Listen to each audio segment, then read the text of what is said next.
Les pales de l'hélicoptère fendèrent la tempête comme une tronçonneuse dans un os. Et à l'intérieur du ventre vrombissant de l'appareil, une jeune fille de 15 ans serrait un fusil presque aussi grand qu'elle. Autour d'elle, les Navy SEAL échangèrent des regards, des sourires narquois en fait, car tout ça devait être une sorte de blague, une gamine dans cette mission. Mais quand la montagne a ouvert le feu et que 12 terroristes ont surgi du blizzard comme des fantômes, ces sourires se sont vite éteints. Ce qui allait se passer allait réécrire tout ce qu'ils pensaient savoir sur la guerre, sur la peur et sur la fille silencieuse qui n'était pas censée survivre à la nuit. Avant de plonger dans cette histoire, je veux vous demander quelque chose.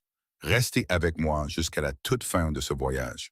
Si cette histoire vous captive, cliquez sur le bouton j'aime et laissez un commentaire pour me dire de quelle ville vous nous regardez. Je veux voir jusqu'où ce récit peut voyager. L'hélicoptère Chinook tremblait comme s'il était pris de convulsions. Lena Cruz appuya son épaule contre la paroi vibrante en aluminium et essaya de ne pas vomir. Dehors, la tempête n'était pas juste mauvaise, elle était biblique. Le vent hurlait en passant par les portes ouvertes, projetant la neige de côté en nappes si épaisses qu'on ne voyait pas à 3 mètres. Les retours grondaient, la carlingue gémissait, et quelque part au fond de son esprit, une petite voix murmurait que cet engin allait tomber du ciel et les éparpiller sur la montagne comme des jouets cassés. Elle ferma les yeux, inspira, compta jusqu'à 4, retint son souffle, puis expira sur 6 temps, comme son père le lui avait appris. « Ça va, gamine? » Lena ouvrit les yeux. L'homme assis en face d'elle était bâti comme un frigo avec une barbe. Le sergent-chef Rick Kowalski, nom de code Brick. Il lui souriait, mais ce n'était pas un sourire bienveillant. C'était le genre de sourire qu'on adresse à un chiot qui s'est égaré dans un bar de moteur. « Je vais bien, dit Lena. Tu as l'air d'aller bien. » Kowalski donna un coup de coude au type à côté de lui. Un SEAL sec et à l'air méchant, avec une cicatrice qui lui coupait le sourcil gauche. N'a-t-elle pas l'air d'aller bien, Cutter? Cutter jeta un coup d'œil à Lena comme si elle était une tache sur sa botte. On dirait qu'elle a 12 ans. 15, dit doucement Lena. Oh, 15. Kowalski se frappa le genou. Eh bien, merde, ça change tout. On a une vraie dure à cuire avec nous, les gars. Le reste de l'équipe gloussa. Ils étaient 8 au total, sans compter Lena. Tous des SEALs, tous des hommes, et tous la regardaient comme si elle était de la chute d'une blague qu'ils étaient encore en train d'écrire. Lena ne répondit pas. Elle ajusta simplement la sangle de son fusil, un Remington MSR chambré en 338 Lapua Magnum, et fixa le sol. L'arme paraissait presque comiquement grande par rapport à sa silhouette. Elle mesurait 1,60 m, pesait peut-être 50 kilos toute mouillée, avec des cheveux sombres, tirés en une tresse serrée, et un visage qui portait encore la douceur de l'adolescence. Elle ressemblait à la petite sœur de quelqu'un. On aurait dit qu'elle devrait s'inquiéter de ses devoirs d'algèbre, pas s'envoler vers une zone de guerre. Mais elle était là et elle ne comptait pas partir. Bon, fermez-la. La voix trancha le bruit comme une lame. Le commandant Ethan Rourke se tenait près de la porte du cockpit, une main agrippée à la sangle au-dessus de sa tête, l'autre tenant une tablette. Il était grand, mince, avec le genre de visage qui semblait avoir été taillé dans le granit par quelqu'un qui ne croyait pas aux secondes chances. Ses yeux étaient froids et gris, et quand il vous regardait, on avait l'impression qu'il cataloguait chaque faiblesse, chaque défaut, chaque raison pour laquelle vous pourriez faire tuer quelqu'un. Il jeta un regard à Lena, un seul, et son expression ne changea pas. Puis il se tourna vers l'équipe. « Arrivée prévue dans 6 minutes, » dit Rourke. Sa voix était plate, sans émotion, comme s'il lisait une liste de courses. Les renseignements disent que le complexe retient l'ambassadeur Greaves dans la structure inférieure. Le satellite montre un mouvement minimal, mais les thermiques sont faussés à cause de la tempête. Il pourrait y avoir 6 hostiles, comme il pourrait y en avoir 60. On entre vite, on les sort encore plus vite, et on ne reste pas pour prendre le thé. « Règle d'engagement ?» demanda quelqu'un. « Tout ce qui a une arme et qui n'est pas nous. » Les yeux de Rourke balayèrent la cabine. Ce n'est pas une négociation, c'est une extraction. On force l'entrée, on nettoie, on s'exfiltre. Des questions? Silence. Le regard de Rourke se posa de nouveau sur Lena. Cette fois, il s'attarda. « Cruz? » Lena se redressa. « Monsieur, tu es en couverture Tu te postes sur la crête, tu couvres notre approche et tu signales tout ce qui bouge. Tu n'engages pas le combat sans mon feu vert. C'est clair? Oui, monsieur. Bien. Rourke se retourna vers l'équipe. Parce que si vous foirez, on rentrera tous à la maison dans des boîtes. Kowalski se pencha vers Cutter et marmonna quelque chose à voix basse. Lena entendit le mot babysitter et sentit sa mâchoire se crisper, mais elle ne dit rien. Elle avait entendu pire. Elle entendait pire depuis 3 semaines, depuis que les gradés avaient pris la décision inexplicable de l'attacher à cette unité. Personne ne voulait d'elle ici, ni l'équipe, ni Rourke, et probablement même pas les gradés. Mais quelqu'un de plus haut dans la chaîne de commandement avait pris une décision, et maintenant elle était là, assise dans un hélicoptère rempli d'hommes qui la considéraient comme un handicap. Le Chinook vira brusquement sur la gauche, et l'estomac de Lena tenta de lui remonter dans la gorge. Elle serra plus fort son fusil. Ses paumes étaient moites à l'intérieur de ses gants, et elle détestait ça. Elle détestait être nerveuse. Elle détestait qu'il puisse probablement le voir. 2 minutes, crépita la voix du pilote dans les communications. Rourke se dirigea vers la porte ouverte, scrutant la tempête. Le vent fouettait sa veste, et la neige tourbillonnait dans la cabine comme des esprits en colère. La visibilité est merdique, dit-il. On y va à l'aveugle. L'histoire de ma vie, marmonna Kowalski. Lena ferma de nouveau les yeux et pensa à son père. La peur, c'est juste une information, Mija, disait-il. Ton corps te dit de faire attention, alors fais attention et ensuite fais le boulot. Le sergent-major Miguel Cruz, tireur d'élite des Marines, 23 ans de service, 3 missions en Afghanistan, 2 en Irak. Il lui avait tout appris. Comment lire le vent, comment calculer la distance, comment respirer quand son cœur essayait de s'échapper de sa poitrine. Il lui avait appris que tirer n'était pas une question de force, mais de patience, de précision et de la volonté d'appuyer sur la détente quand c'était nécessaire. Il lui avait aussi appris que le monde se fichait de savoir si elle était prête. Miguel Cruz était mort il y a 4 ans, dans une embuscade à Kandahar. Elle avait 11 ans. 30 secondes, l'équipe commença à bouger, vérifiant les armes, resserrant l'équipement, les yeux durs. Lena se leva, passant son fusil en bandoulière dans son dos et attrapant la sangle. L'hélicoptère descendit rapidement et à travers la porte ouverte, elle pouvait à peine distinguer la forme de la montagne, un mur sombre et massif s'élevant de la tempête comme le bord du monde. « Allez, allez, allez !» Ils touchèrent le sol en courant. Le froid fut instantané et vicieux. Il percuta Lena comme une force physique, lui volant l'air de ses poumons. La neige passait en rafales horizontales et le vent hurlait si fort qu'il couvrait tout le reste. Elle ne pouvait pas voir à plus de quelques mètres dans n'importe quelle direction. Le monde n'était que bruit blanc et obscurité. Bougez, bougez. La voix de Rourke trancha le chaos et l'équipe se dispersa, formant un périmètre lâche autour de la zone d'atterrissage. Lena suivit, ses bottes s'enfonçant dans la neige jusqu'aux genoux, son souffle sortant en courtes rafales aiguës. Le froid lui brûlait le visage, les doigts, les poumons. Elle l'ignora. Cruz, avec moi. Elle se retourna et vit Rourke lui faire signe de se diriger vers un affleurement rocheux à environ 50 mètres en amont. Elle hocha la tête et commença à avancer, se frayant un chemin dans la neige, son fusil rebondissant contre son dos. La montée fut brutale. Le sol était inégal, parsemé de roches meubles cachées sous la neige, et plus d'une fois, elle faillit tomber.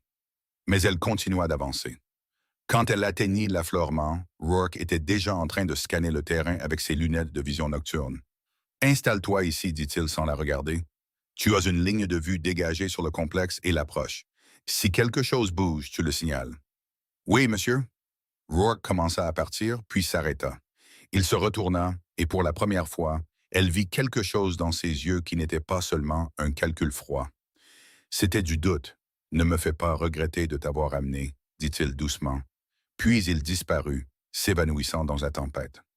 Lena s'agenouilla derrière l'affleurement et ramena son fusil devant elle.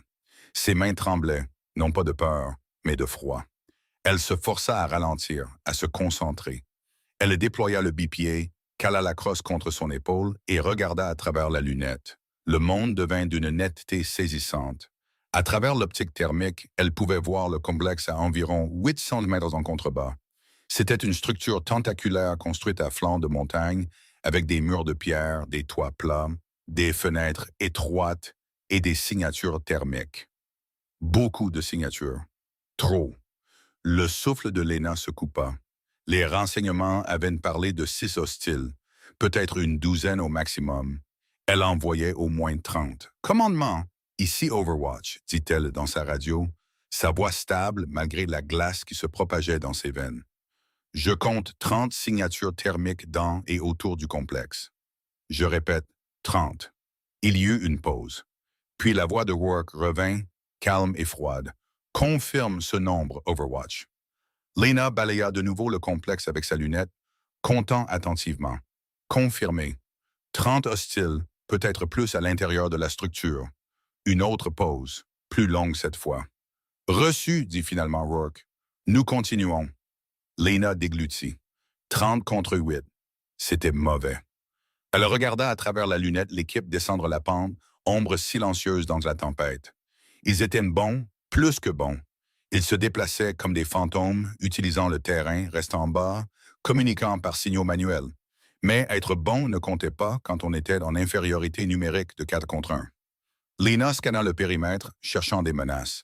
Sa lunette passa devant un groupe de bâtiments du côté ouest du complexe, devant une tour de guet au nord, puis elle se figea. Là, sur la ligne de crête, à près de 1000 mètres à l'est, une signature thermique, en position couchée, une arme, un sniper. Commandement, j'ai un sniper sur la crête est, dit rapidement Lena. À 900 mètres du complexe, surplombant votre approche. Peux-tu l'abattre? La voix de Rourke était tendue. Le doigt de Lena plana près de la détente. La distance était extrême, surtout dans ces conditions. Le vent soufflait en rafales d'au moins 30 km par heure, tourbillonnant de manière imprévisible. L'air était dense d'humidité et elle devrait tenir compte de l'angle, du froid, du négatif, dit-elle. Pas encore. Je n'ai pas de solution de tir clair, alors garde les yeux sur lui. S'il bouge, je veux le savoir. Reçu. Lena garda le réticule sur le sniper et attendit. Les minutes s'écoulèrent lentement. L'équipe atteignit le mur extérieur du complexe. Lena les regarda se regrouper près d'une entrée latérale, Rourke en tête, Kowalski couvrant l'arrière. Ils étaient sur le point de forcer l'entrée quand une lumière vacilla à l'une des fenêtres supérieures. Puis une autre. Puis tout le complexe s'illumina comme un sapin de Noël. « Contact! » cria quelqu'un à la radio. Les tirs éclatèrent. Ce n'était pas juste des tirs, c'était une symphonie de violence. Des AK-47, des PKM, des RPG. Le complexe s'anima de lueurs de départ de coups et les SEALs se dispersèrent, plongeant pour se mettre à l'abri tandis que les balles déchiquetaient la neige autour d'eux. Le cœur de Lena martela ses côtes. Overwatch, on a besoin d'un tir de suppression, maintenant. La voix de Rourke était sèche, saccadée, à peine audible par-dessus le bruit. Lena déplaça sa visée, suivant les mouvements aux fenêtres. Elle trouva une cible, un homme avec un RPG penché à une fenêtre du 2e étage. Elle ajusta pour le vent, l'élévation, la distance. Expira à moitié. Pressa la détente, le fusil recula contre son épaule. À travers la lunette, elle vit l'homme basculer en arrière et disparaître. « Cible à terre, dit-elle. Continue de tirer. » Elle continua. Une autre cible, un autre tir, une autre victime. Son monde se réduisit au réticule, à la respiration, à la détente. Tout le reste disparut. Le froid, la peur, le doute. Il n'y avait que le tir. Un homme apparut sur le toit avec une mitrailleuse. Lena lui mit une balle dans la poitrine. 2 autres combattants se dirigèrent vers la position des SEALs depuis le nord. Elle les abattit tous les deux en 3 secondes. « Bon sang !» marmonna quelqu'un à la radio. « C'est qui cette gamine, bordel? » Mais Lena n'écoutait pas. Elle suivait déjà la prochaine menace, un groupe de combattants se déplaçant pour flanquer l'équipe par l'ouest. Elle tira 2 fois, puis se tourna vers un homme dans la tour de guet. Il tomba avant de pouvoir tirer. Les SEALs avancèrent, utilisant la suppression pour progresser. Lena les couvrait, éliminant quiconque s'approchait de trop près. Elle fonctionnait à l'instinct pur maintenant, une mémoire musculaire affinée par des milliers d'heures sur le champ de tir. La voix de son père résonnait dans son esprit. Lent, c'est fluide. Fluide, c'est rapide. Puis tout partit en vrille. Une explosion déchira la cour, une grenade peut-être, ou un RPG. Lena ne pouvait pas le dire. La fumée et la neige s'élevèrent, et pendant quelques secondes, elle perdit le contact visuel avec l'équipe. Commandement, vous me recevez? Dit-elle dans la radio. Du grésillement. Commandement, vous me recevez? Encore du grésillement. Puis une voix tendue et essoufflée.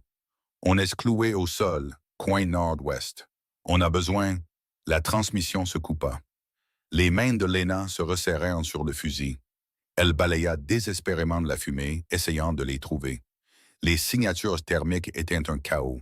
Des corps partout, bougeant, tombant, tirant. Elle ne pouvait pas distinguer qui était qui. Puis elle le vit. Sur la crête est, le sniper. Il bougeait, ajustant sa position, alignant un tir, et il visait directement la position des SEALs. Lena ne réfléchit pas. Elle pivota son fusil, le trouva dans la lunette et tira. La balle traversa 900 mètres d'air gelé et frappa le sniper en pleine poitrine. Il eut un soubresaut, puis s'immobilisa. « Sniper neutralisé », dit Lena, la voix tremblante. Pas de réponse. Elle appuya de nouveau sur le bouton de la radio. « Commandement, le sniper est à terre. Quelle est votre situation? » Silence.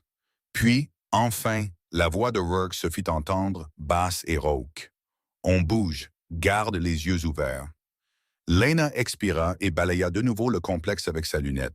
C'est là qu'elle les vit. Plus de signatures thermiques, beaucoup plus.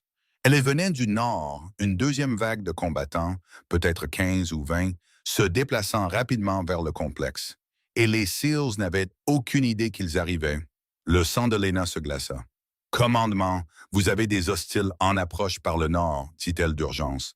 15 à 20 combattants se rapprochent rapidement. Peux-tu les ralentir? » Lena regarda à travers la lunette. Les combattants étaient encore à 400 mètres, se déplaçant en colonne lâche. Si elle commençait à tirer maintenant, elle pourrait en abattre quelques-uns. Mais les autres se disperseraient et elle perdrait l'avantage. Mais si elle attendait... « Overwatch, j'ai besoin d'une réponse. » Lena prit sa décision. « Je peux les arrêter, dit-elle. Fais-le. » Elle prit une profonde inspiration, stabilisa le fusil et se mit au travail. Le premier tir frappa le combattant de tête à la tête. Le second abattit l'homme derrière lui. La colonne vacilla, la confusion se propageant dans les rangs. Ils commencèrent à se disperser, cherchant un abri, et c'est à ce moment-là que Lena ouvrit le feu. Elle tira méthodiquement, choisissant ses cibles avec une efficacité impitoyable. Un homme plongeant derrière un rocher, un homme levant son fusil, un homme courant vers les arbres. Chaque tir était net, précis, final. La colonne se désintégra. En 90 secondes, 12 d'entre eux étaient à terre. Les autres rompirent les rangs et s'enfuirent, disparaissant dans la tempête. « Menace neutralisée », dit Lena, la voix plate. Silence à l'autre bout. Puis la voix de Kowalski se fit entendre, essoufflée et presque respectueuse. « Bordel de merde !» Lena ne répondit pas. Elle cherchait déjà la prochaine menace. Les SEALs forcèrent l'entrée du complexe. Lena regarda à travers la lunette tandis qu'il se déplaçait de pièce en pièce, nettoyant la structure avec une efficacité brutale. Elle assurait la couverture, scannant le périmètre, les SWAT, les lignes de crête. 2 fois, elle repéra un mouvement et le signala. Une fois, elle tira elle-même sur un combattant essayant de se faufiler par le côté est. La radio crépita. « Overwatch, nous avons le colis. Nous nous préparons à l'exfiltration. » Un soulagement l'inonda. « Reçu. » Mais la voix de Rourke revint, tendue. « On a un problème. » L'estomac de Lena se noua. « Quel genre de problème? » « Situation d'otage. Descends ici, maintenant. » Elle n'hésita pas. Elle attrapa son fusil et commença à bouger, moitié courant, moitié glissant sur la pente. La neige s'accrochait à ses bottes, essayant de la faire tomber, mais elle garda l'équilibre. Au moment où elle atteignit le complexe, ses poumons la brûlaient et ses jambes semblaient être en caoutchouc. Rourke l'attendait près de l'entrée, le visage sombre. « Qu'est-ce qui se passe? » demanda Lena. « Vois par toi-même. » Il la guida à travers le complexe, un labyrinthe de couloirs étroits et de pièces sombres, jusqu'à ce qu'ils atteignent la cour centrale. Le reste de l'équipe était là, les armes pointées sur un homme debout au milieu de l'espace ouvert. Il était grand, barbu, vêtu d'un équipement tactique noir. Et il tenait une petite fille devant lui comme un bouclier. Elle ne pouvait pas avoir plus de 8 ans. Son visage était strié de larmes, ses yeux grands ouverts de terreur. L'homme avait un bras enroulé autour de sa gorge, l'autre tenant un pistolet pressé contre sa tempe. Personne ne bouge, dit l'homme avec un accent d'anglais. Sa voix était calme, presque agréable. Si vous bougez, elle meurt. Lena sentit son souffle se couper. La fille tremblait, gémissant doucement. Laisse-la partir, dit Rourke d'un ton égal. Ça ne se terminera pas bien pour toi. L'homme sourit. Ça ne se terminera pas bien pour elle si vous ne reculez pas. Lena analysa la situation. L'homme utilisait la fille parfaitement, la gardant entre lui et les SEALs, se déplaçant constamment pour que personne ne puisse avoir un angle de tir net. Il savait ce qu'il faisait, il était entraîné, professionnel. On ne peut pas prendre le tir, marmonna Cutter. Je sais, dit Rourke.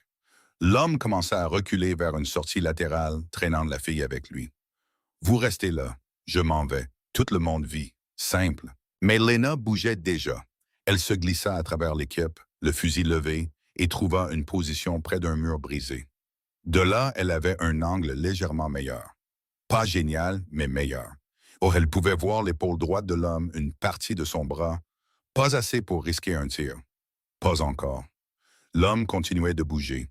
La fille pleurait plus fort maintenant, se débattant faiblement. Sa prise se resserra, et Lena la vit grimacer. Et c'est là que Lena le remarqua. La façon dont il la tenait. Sa main était verrouillée autour de son bras, les doigts s'enfonçant dans le point de pression juste au-dessus du coude. C'était une prise de soumission par la douleur. Efficace, mais elle nécessitait une pression constante. Si cette pression était interrompue, si sa prise était brisée ne serait-ce qu'une fraction de seconde, la fille pourrait se libérer. L'esprit de Lena s'emballa. L'angle était mauvais. Le tir était presque impossible. Si elle manquait, la fille mourrait. Mais si elle ne faisait rien, la fille mourrait probablement de toute façon. Elle pensa à son père. Au jour où il lui avait appris à tirer sur des cibles mobiles. Il ne s'agit pas de savoir où elles sont, avait-il dit. Il s'agit de savoir où elles vont être. Lena cala le réticule sur le poignet de l'homme, l'endroit exact où sa main agrippait le bras de la fille. Elle expira. Le temps ralentit. L'homme fit un autre pas en arrière. Lena pressa la détente. Le tir fut un murmure, presque immédiatement avalé par le vent. Le poignet explosa.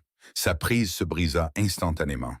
La fille tomba droit vers le bas, atterrissant dans la neige et roulant sur le côté. L'homme hurla, serrant sa main brisée, et Kowalski lui logea 2 balles dans la poitrine avant qu'il ne puisse se reprendre. Silence. La fille gisait dans la neige, sanglotant, mais vivante. L'un des SEALs se précipita et la ramassa, la mettant en sécurité. Lena abaissa son fusil. Ses mains tremblaient à nouveau. Elle avait l'impression qu'elle allait être malade. Rourke s'approcha d'elle. Il ne dit rien au début. Il resta juste là, la regardant comme s'il la voyait pour la première fois. Puis il hocha la tête une fois. Lentement. Bon tir, dit-il doucement. Et pour la première fois depuis qu'elle avait rejoint cette équipe, Lena sentit que peut-être, juste peut-être, elle avait sa place. Mais alors qu'il se préparait pour l'exfiltration, alors que l'hélicoptère descendait à travers la tempête pour les récupérer, Lena fixa le complexe et sentit une terreur froide s'installer dans sa poitrine. Parce qu'elle avait compté les corps, 12 victimes confirmées. Peut-être plus. Elle avait 15 ans et elle était devenue quelque chose qu'elle n'était pas sûre de vouloir être. L'hélicoptère décolla, les ramenant dans la tempête. Lena était assise en silence, son fusil sur ses genoux, les mots de son père résonnant dans son esprit. La peur, c'est juste une information, Mija. Elle comprenait maintenant. Elle n'avait pas peur de mourir. Elle avait peur de la facilité avec laquelle elle avait appuyé sur la détente. La salle de débriefing sentait le café rassis et le désinfectant. Lena était assise sur une chaise en plastique boulonnée au sol, ses mains enroulées autour d'un gobelet en polystyrène devenu froid depuis 20 minutes. En face d'elle, le commandant Rourke s'appuyait contre le mur, les bras croisés, le visage indéchiffrable. Le reste de l'équipe était dispersé dans la pièce. Kowalski près de la porte, Cutter près de la fenêtre, quelques autres dont elle ne connaissait toujours pas les noms. Ils la regardaient tous, mais personne ne disait rien. Le silence était pire que les blagues. 12 victimes confirmées, dit finalement Rourke. Sa voix était plate, clinique, possiblement 13 si on compte le sniper sur la crête. Le tir le plus long enregistré était de 900 mètres dans une visibilité quasi nulle. Il marqua une pause et quelque chose vacilla sur son visage. Quelque chose qui aurait pu être du respect ou de l'inquiétude. C'est plus de victimes que certains opérateurs n'en accumulent dans toute leur carrière. Lena fixa son gobelet. Le café avait formé une fine pellicule à la surface et elle la regarda onduler légèrement alors que ses mains tremblaient. Tu veux me dire comment une fille de 15 ans apprend à tirer comme ça? Demanda Rourke. Mon père, dit doucement Lena. Miguel Cruz, tireur d'élite des Marines. J'ai lu le dossier. Rourke se détacha du mur et s'approcha. Mais il y a une différence entre tirer sur des cibles sur un champ de tir et mettre des balles dans des êtres humains. On ne se réveille pas un jour en abattant une douzaine d'hommes sans sourciller. Lena leva les yeux. Je ne transpirais pas parce qu'il gelait. Kowalski renifla, puis essaya de le dissimuler par une toux. Les yeux de Rourke se plissèrent. Ce n'est pas ce que je voulais dire. Je sais ce que vous vouliez dire. Lena posa le gobelet sur la table. Vous voulez savoir si je vais bien, si je suis traumatisé ou quoi que ce soit. Je vais bien. Tu n'as pas l'air d'aller bien. Je suis fatigué. Tu trembles. Lena ramena ses mains sur ses genoux, les cachant. J'ai dit que j'allais bien. Rourke l'étudia un long moment, puis se tourna vers l'équipe. Laissez-nous. Personne ne bougea au début, puis Kowalski se détacha de la porte et fit un signe de tête vers le couloir. Vous avez entendu le chef. Allons-y. L'équipe sortit un par un, bien que Cutter hésita à la porte et jeta un regard en arrière à Lena, avec une expression qu'elle ne put déchiffrer. Puis il disparut, et il ne resta plus qu'elle et Rourke. Rourke tira une chaise et s'assit en face d'elle. De près, elle pouvait voir les rides autour de ses yeux, le gris qui s'insinuait dans ses cheveux aux tempes. Il avait l'air plus vieux qu'elle ne l'avait pensé, fatigué. « Je ne vais pas te demander si tu vas bien, dit-il, parce que je sais que non. Personne ne va bien après quelque chose comme ça, pas la première fois. Ce n'était pas ma première fois, dit Lena avant de pouvoir se retenir. Rourke devint très immobile. Quoi? Elle détourna le regard. Rien. Oubliez ça. Lena. J'ai dit d'oublier. Rourke se pencha en arrière dans sa chaise, ses yeux ne quittant jamais son visage. Les gradés t'ont affecté à cette unité il y a 3 semaines. Ils n'ont pas voulu me dire pourquoi, ni d'où tu venais. Ils ont juste dit que tu étais un atout et que je devais t'intégrer à l'équipe. Il tapota des doigts sur la table. Tu veux savoir ce que je pense? Lena ne répondit pas. Je pense que quelqu'un de plus haut dans la chaîne de commandement sait exactement ce que tu peux faire. Et je pense qu'ils t'ont envoyé ici pour voir si tu allais craquer. Je n'ai pas craqué. Non, dit lentement Rourke. Tu n'as pas craqué, et ça m'inquiète plus que si tu l'avais fait. Lena croisa son regard. Je suis viré de l'équipe? Rourke resta silencieux un long moment, puis il secoua la tête. Non, tu restes, mais nous devons avoir une conversation sur ce qui va se passer ensuite. Ce qui se passe ensuite, c'est qu'on rentre à la maison, dit Lena. La mission est terminée. Cette mission est terminée, corrigea Rourke. Mais il y en a une autre qui arrive. Il y en a toujours une autre. Il se pencha en avant, les coudes sur les genoux. Et si tu dois faire partie de cette équipe, j'ai besoin de savoir que tu ne vas pas te figer. Ou pire, que tu ne vas pas te transformer en quelque chose que nous ne pouvons pas contrôler. Je ne suis pas une arme. Si, dit doucement Rourke. Tu l'es. Nous le sommes tous. La question est de savoir si tu es pointé dans la bonne direction. Lena se leva brusquement, la chaise raclante le sol. Je vais à ma couchette. Rourke ne l'arrêta pas, mais alors qu'elle atteignait la porte, il dit « Lena ». Elle s'arrêta, la main sur la poignée. « Tu as sauvé des vies aujourd'hui », dit Rourke. « Ne l'oublie pas ». Lena ne se retourna pas. Elle poussa simplement la porte et partit. Les baraquements étaient un conteneur d'expédition converti, divisé en couchettes étroites. Lena grimpa dans la sienne et tira le rideau, s'enfermant dans le petit espace sombre. Elle s'allongea sur le dos et fixa le plafond, écoutant le son de sa propre respiration. 12 hommes, 12 vies. Elle essaya de se souvenir de leur visage, mais elle ne le pouvait pas. À travers la lunette, ils n'étaient que des formes, des signatures thermiques, des cibles. Elle avait été si concentrée sur la mécanique, le vent, la distance, l'angle, qu'elle n'avait pas pensé au fait que chacune de ces formes était une personne. Le fils de quelqu'un, peut-être. Le frère de quelqu'un. Son estomac se tordit. Elle se tourna sur le côté et attrapa sous son oreiller un petit étui en cuir. À l'intérieur se trouvait un miroir terni, fissuré sur un bord, avec une inscription délavée au dos. Para mi hija. Con amour, papa, pour ma fille. Avec amour, papa. Elle passa son pouce sur les mots et sentit la tension dans sa poitrine se relâcher légèrement. Son père avait porté ce miroir pendant 3 déploiements. Il l'avait utilisé pour signaler, pour vérifier des coins, pour une douzaine d'autres choses qui n'avaient rien à voir avec la vanité. Et quand il était rentré à la maison, il le lui avait donné. Garde ça, avait-il dit. Quand les choses deviennent difficiles, regarde-toi, souviens-toi de qui tu es. Lena retourna le miroir et fixa son reflet dans la faible lumière. Elle avait l'air pâle, vide, comme si quelqu'un avait vidé tout ce qu'il y avait à l'intérieur d'elle et n'avait laissé que la coquille. Elle referma l'étui et le repoussa sous l'oreiller. Le sommeil ne vint pas. Le lendemain matin, l'équipe se rassembla au mess pour le petit déjeuner. Lena prit un plateau et le chargea d'œufs brouillés qui semblaient avoir été faits avec de la poudre et de toast qui pouvaient servir d'armes. Elle trouva une table dans le coin et s'assit, espérant être invisible. Ça n'a pas marché. Kowalski se laissa tomber sur le siège en face d'elle avec un plateau rempli de nourriture. Salut, la tueuse. Lena ne leva pas les yeux. Ne m'appelle pas comme ça. Pourquoi pas? C'est exact. Il enfourna une fourchette d'œufs dans sa bouche. 12 en une nuit. Ça doit être une sorte de record. Kowalski, dit Cutter de la table voisine. La ferme. Quoi? Je suis gentil. Tu es un idiote. Kowalski sourit. C'est de la même chose. Il se retourna vers Lena. Sérieusement, le tir que tu as fait, celui avec l'otage, c'était dingue. Je fais ça depuis 8 ans et je n'aurais pas pris ce tir. Alors tu es plus intelligent que moi, dit Lena. C'est discutable. Kowalski se pencha en arrière dans sa chaise. Écoute, je ne suis pas doué pour tout ce qui est sentiment, mais je voulais juste dire que tu as bien bossé hier, vraiment bien, et je suis désolé d'avoir été un con plus tôt. Lena leva enfin les yeux. Le sourire de Kowalski avait disparu, et pour la première fois, il avait l'air presque sincère. Merci, dit-elle doucement. Ne t'y habitue pas. Je vais continuer à te faire chier. Je n'en attendrai pas moins. Kowalski rit et retourna à sa nourriture.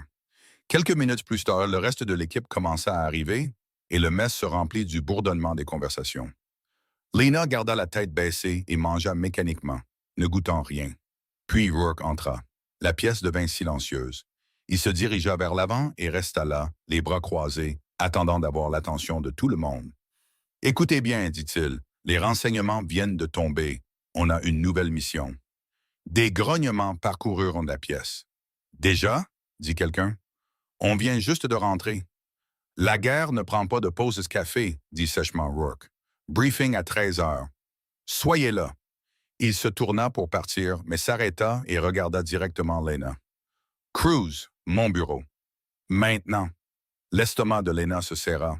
Elle posa sa fourchette et se leva, ignorant les regards curieux du reste de l'équipe.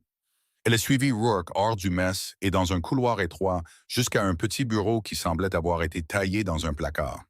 Il lui fit signe de s'asseoir, puis ferma la porte. « J'ai des ennuis? » demanda Lena.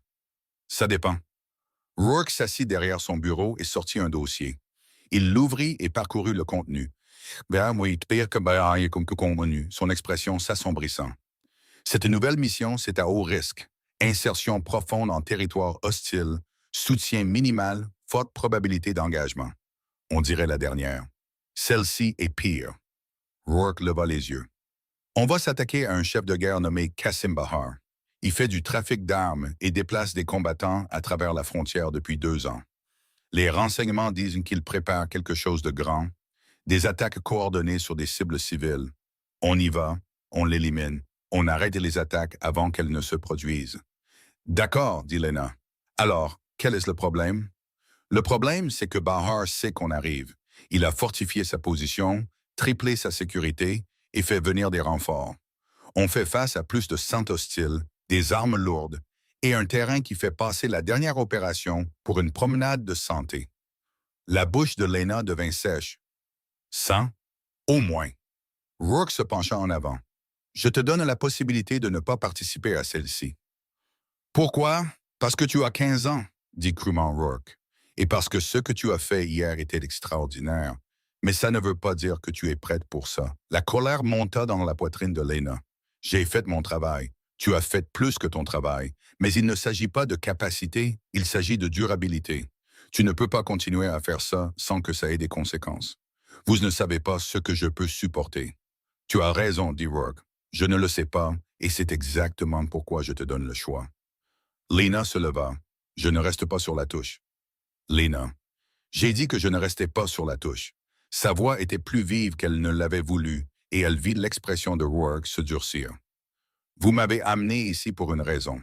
Si vous ne pensiez pas que je pouvais le supporter, vous m'auriez déjà renvoyé chez moi. Alors, soit vous me faites confiance pour faire mon travail, soit vous me laissez tomber.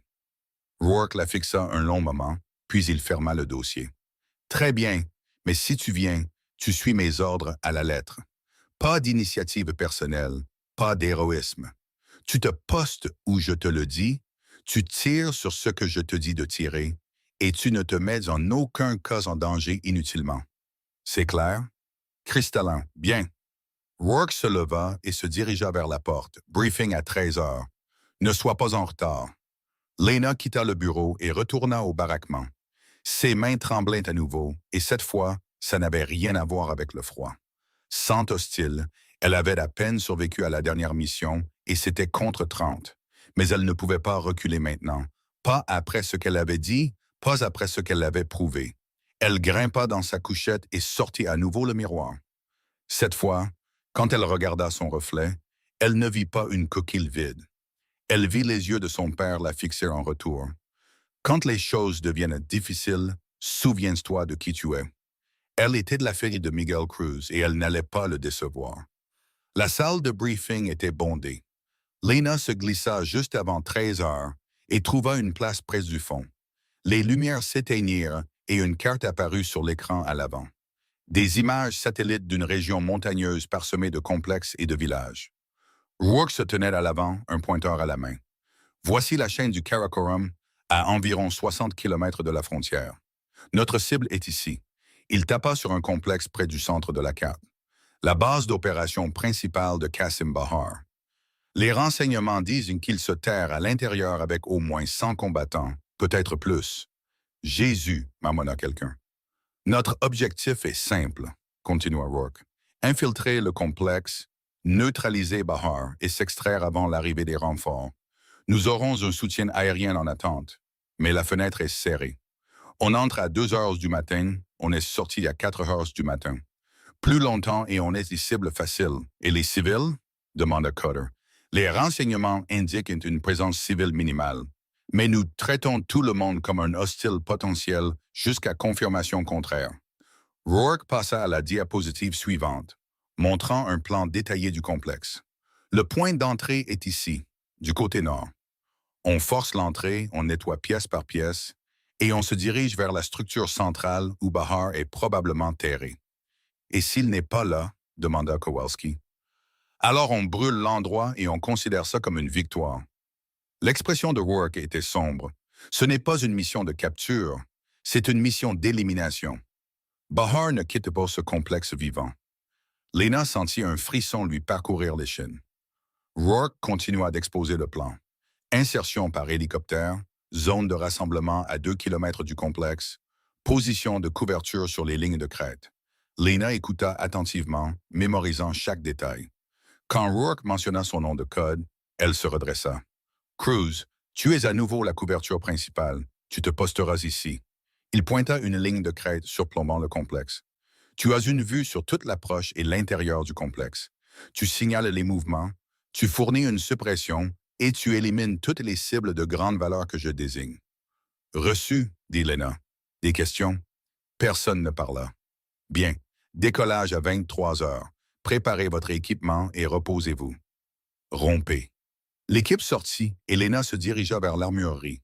Elle passa les 2 heures suivantes à nettoyer son fusil, à vérifier ses optiques, à charger les chargeurs. Le travail était mécanique, apaisant. Ça lui donnait quelque chose sur quoi se concentrer, qui n'était pas la peur qui lui rongeait les entrailles. « Tu es prête pour ça? » Lena leva les yeux.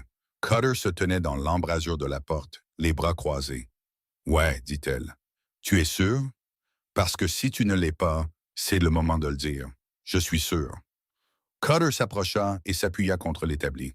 Tu sais, je fais ça depuis 12 ans et j'ai vu beaucoup de gens abandonner, non pas parce qu'ils ne savaient pas tirer ou parce qu'ils n'étaient pas assez durs, mais parce qu'ils ne pouvaient pas supporter le poids de tout ça, de tuer. Je peux le supporter, dit Lena. Peut-être. Cutter prit un de ses chargeurs et le tourna dans ses mains. Mais le truc avec le poids, c'est qu'il ne te frappe pas d'un coup. Il s'accumule et un jour tu te réveilles et tu réalises que tu portes tellement de poids que tu ne peux même plus te tenir debout. Lena croisa son regard. Pourquoi tu me dis ça? Parce que tu me rappelles quelqu'un que j'ai connu, dit doucement Cutter. Un gamin de ton âge qui se croyait invincible, qui pensait pouvoir tout supporter. Il posa le chargeur. Il s'est tiré une balle 6 mois après son premier déploiement. La poitrine de Lena se serra. Je ne vais pas faire ça. J'espère que non. Cutter se redressa. Mais si jamais tu as l'impression de te noyer, tu le dis à quelqu'un. Tu n'as pas à porter ça toute seule. Il partit avant qu'elle ne puisse répondre. Lena resta assise là un long moment, fixant son fusil. Puis elle finit de charger les chargeurs et alla trouver un coin tranquille pour dormir.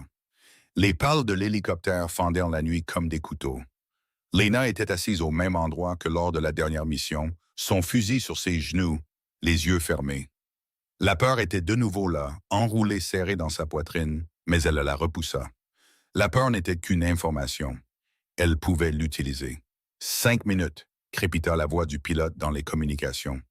L'équipe commença ses dernières vérifications. Lena ouvrit les yeux et regarda autour d'elle. Kowalski souriait comme un idiot. Cutter avait l'air calme, presque ennuyé. Rourke fixait la porte ouverte, son visage taillé dans la pierre. Ils atteignirent la zone d'atterrissage rapidement et brutalement, les bottes touchant le sol dans une synchronisation quasi parfaite. Le froid était encore pire cette fois, vif et mordant, comme si l'air lui-même essayait de les tuer. Lena suivit l'équipe alors qu'ils se dirigeaient vers la zone de rassemblement, un amas de rochers à environ 2 kilomètres du complexe. Rourke lui fit signe de se séparer et elle commença l'ascension vers sa position de couverture. Le terrain était brutal, des roches meubles, des pentes raides, des plaques de glace qui menaçaient de la faire glisser en arrière. Mais elle y arriva, se hissant finalement sur un affleurement plat qui lui donnait une ligne de vue dégagée sur le complexe en contrebas. Elle déploya son fusil et s'installa. À travers la lunette, le complexe ressemblait à une forteresse. De hauts murs, des tours de guet, des projecteurs balayant le périmètre. Et du mouvement, beaucoup de mouvement. Overwatch en position, dit Lena dans sa radio. Reçu, répondit Rourke. En attente. Lena scanna méthodiquement le complexe, comptant les signatures thermiques. 50, 60, 70. Son cœur se serra. Commandement, je compte 70 hostiles, dit-elle. Possiblement plus à l'intérieur. Compris. Nous continuons. Lena regarda l'équipe se mettre en position près du mur nord. Ils se regroupèrent, prêts à forcer l'entrée, et elle retint son souffle. Puis le monde explosa. Tout le mur nord éclata en une boule de feu, et l'onde de choc frappa Lena même à 2 kilomètres de distance. Elle tressaillit, ses oreilles bourdonnant, et quand elle regarda de nouveau à travers la lunette, le complexe était un chaos. Contact, contact. Les serres illuminèrent la nuit, les traceurs ébranlèrent comme des lucioles en colère. Les SEALs étaient cloués au sol, pris dans une zone de mort qu'ils n'avaient pas vu venir. Overwatch, on a besoin d'un tir de suppression, maintenant. Lena n'hésita pas. Elle trouva une cible, un homme avec un RPG sur la tour est, et tira. Il tomba. Une autre cible, un autre tir. Elle manœuvra la culasse, chambra la balle suivante, tira de nouveau. Mais ils étaient trop nombreux. Pour chaque homme qu'elle abattait, 2 autres apparaissaient. On se replie. La voix de Rourke était tendue. Overwatch, couvrez notre retraite. Lena déplaça sa visée, ciblant les combattants les plus proches des SEALs. Elle tira jusqu'à ce que son canon soit brûlant, jusqu'à ce que son épaule lui fasse mal à cause du recul, jusqu'à ce que sa vision se brouille à cause de la tension. Et puis elle le vit, une silhouette se déplaçant à travers le complexe, calme et sans hâte alors que tout le monde s'agitait. Il était grand, vêtu de robes sombres, et il se déplaçait avec l'assurance de quelqu'un qui se savait intouchable. Kazim Bahar. Lena le suivit à travers la lunette, son doigt sur la détente, mais avant qu'elle ne puisse tirer, quelque chose la percuta par derrière. Elle tomba lourdement, le fusil lui échappant des mains. Une douleur explosa dans ses côtes et elle haleta pour reprendre son souffle. Elle roula sur le dos et vit un homme debout au-dessus d'elle, l'arme levée. Il dit quelque chose dans une langue qu'elle ne comprenait pas. Puis il sourit et appuya sur la détente. Le clic fut creux et final. Raté. Le visage de l'homme se tordit de confusion, puis de rage. Il manœuvra la culasse, chambrant une autre balle, mais Lena bougeait déjà. Elle donna un coup de pied violent, l'attrapant au genou. Il trébucha et elle roula sur le côté, se précipitant vers son fusil. Ses doigts se refermèrent sur la crosse juste au moment où il se reprit et pointa son arme vers elle. Elle leva le fusil dans un arc serré et lui fracassa la crosse contre la mâchoire. Un os craqua. Il tomba comme un sac de viande. Lena n'attendit pas de voir s'il se relevait. Elle attrapa son fusil, vérifia la chambre, toujours chargée, et balaya la zone. 2 autres combattants grimpaient la crête vers sa position à peut-être 30 mètres. Elle n'avait pas le temps de s'installer correctement. Elle cala le fusil contre un rocher, visa à peine et tira. Le premier homme tomba. Le second plongea pour se mettre à l'abri et elle le perdit de vue. Sa radio crépita. Overwatch, quelle est votre situation? Lena appuya sur le bouton de transmission, sa respiration saccadée. Engagé. 2, non, 3 hostiles. 1 à terre, 2 actifs. Pouvez-vous tenir la position? Une balle siffla près de sa tête, si près qu'elle sentit le déplacement de l'air. Elle se baissa derrière le rocher. Négatif, dit-elle. Je suis compromise. Repliez-vous sur la position secondaire, Will. Le grésillement avala le reste. Lena appuya de nouveau sur le bouton de la radio. Répétez, commandement. Vous coupez. Rien que du bruit blanc. Elle regarda la radio, puis le complexe en contrebas. Les SEALs étaient cloués au sol dans la cour, à peine visibles à travers la fumée et le chaos. Des éclairs de tir illuminaient l'obscurité comme des stroboscopes. Elle pouvait voir des corps, sans pouvoir dire s'ils étaient amis ou ennemis, et d'autres combattants affluaient du sud. Ils allaient tous mourir là-bas, à moins qu'elle ne fasse quelque chose. Lena prit une décision qui allait soit les sauver, soit la tuer.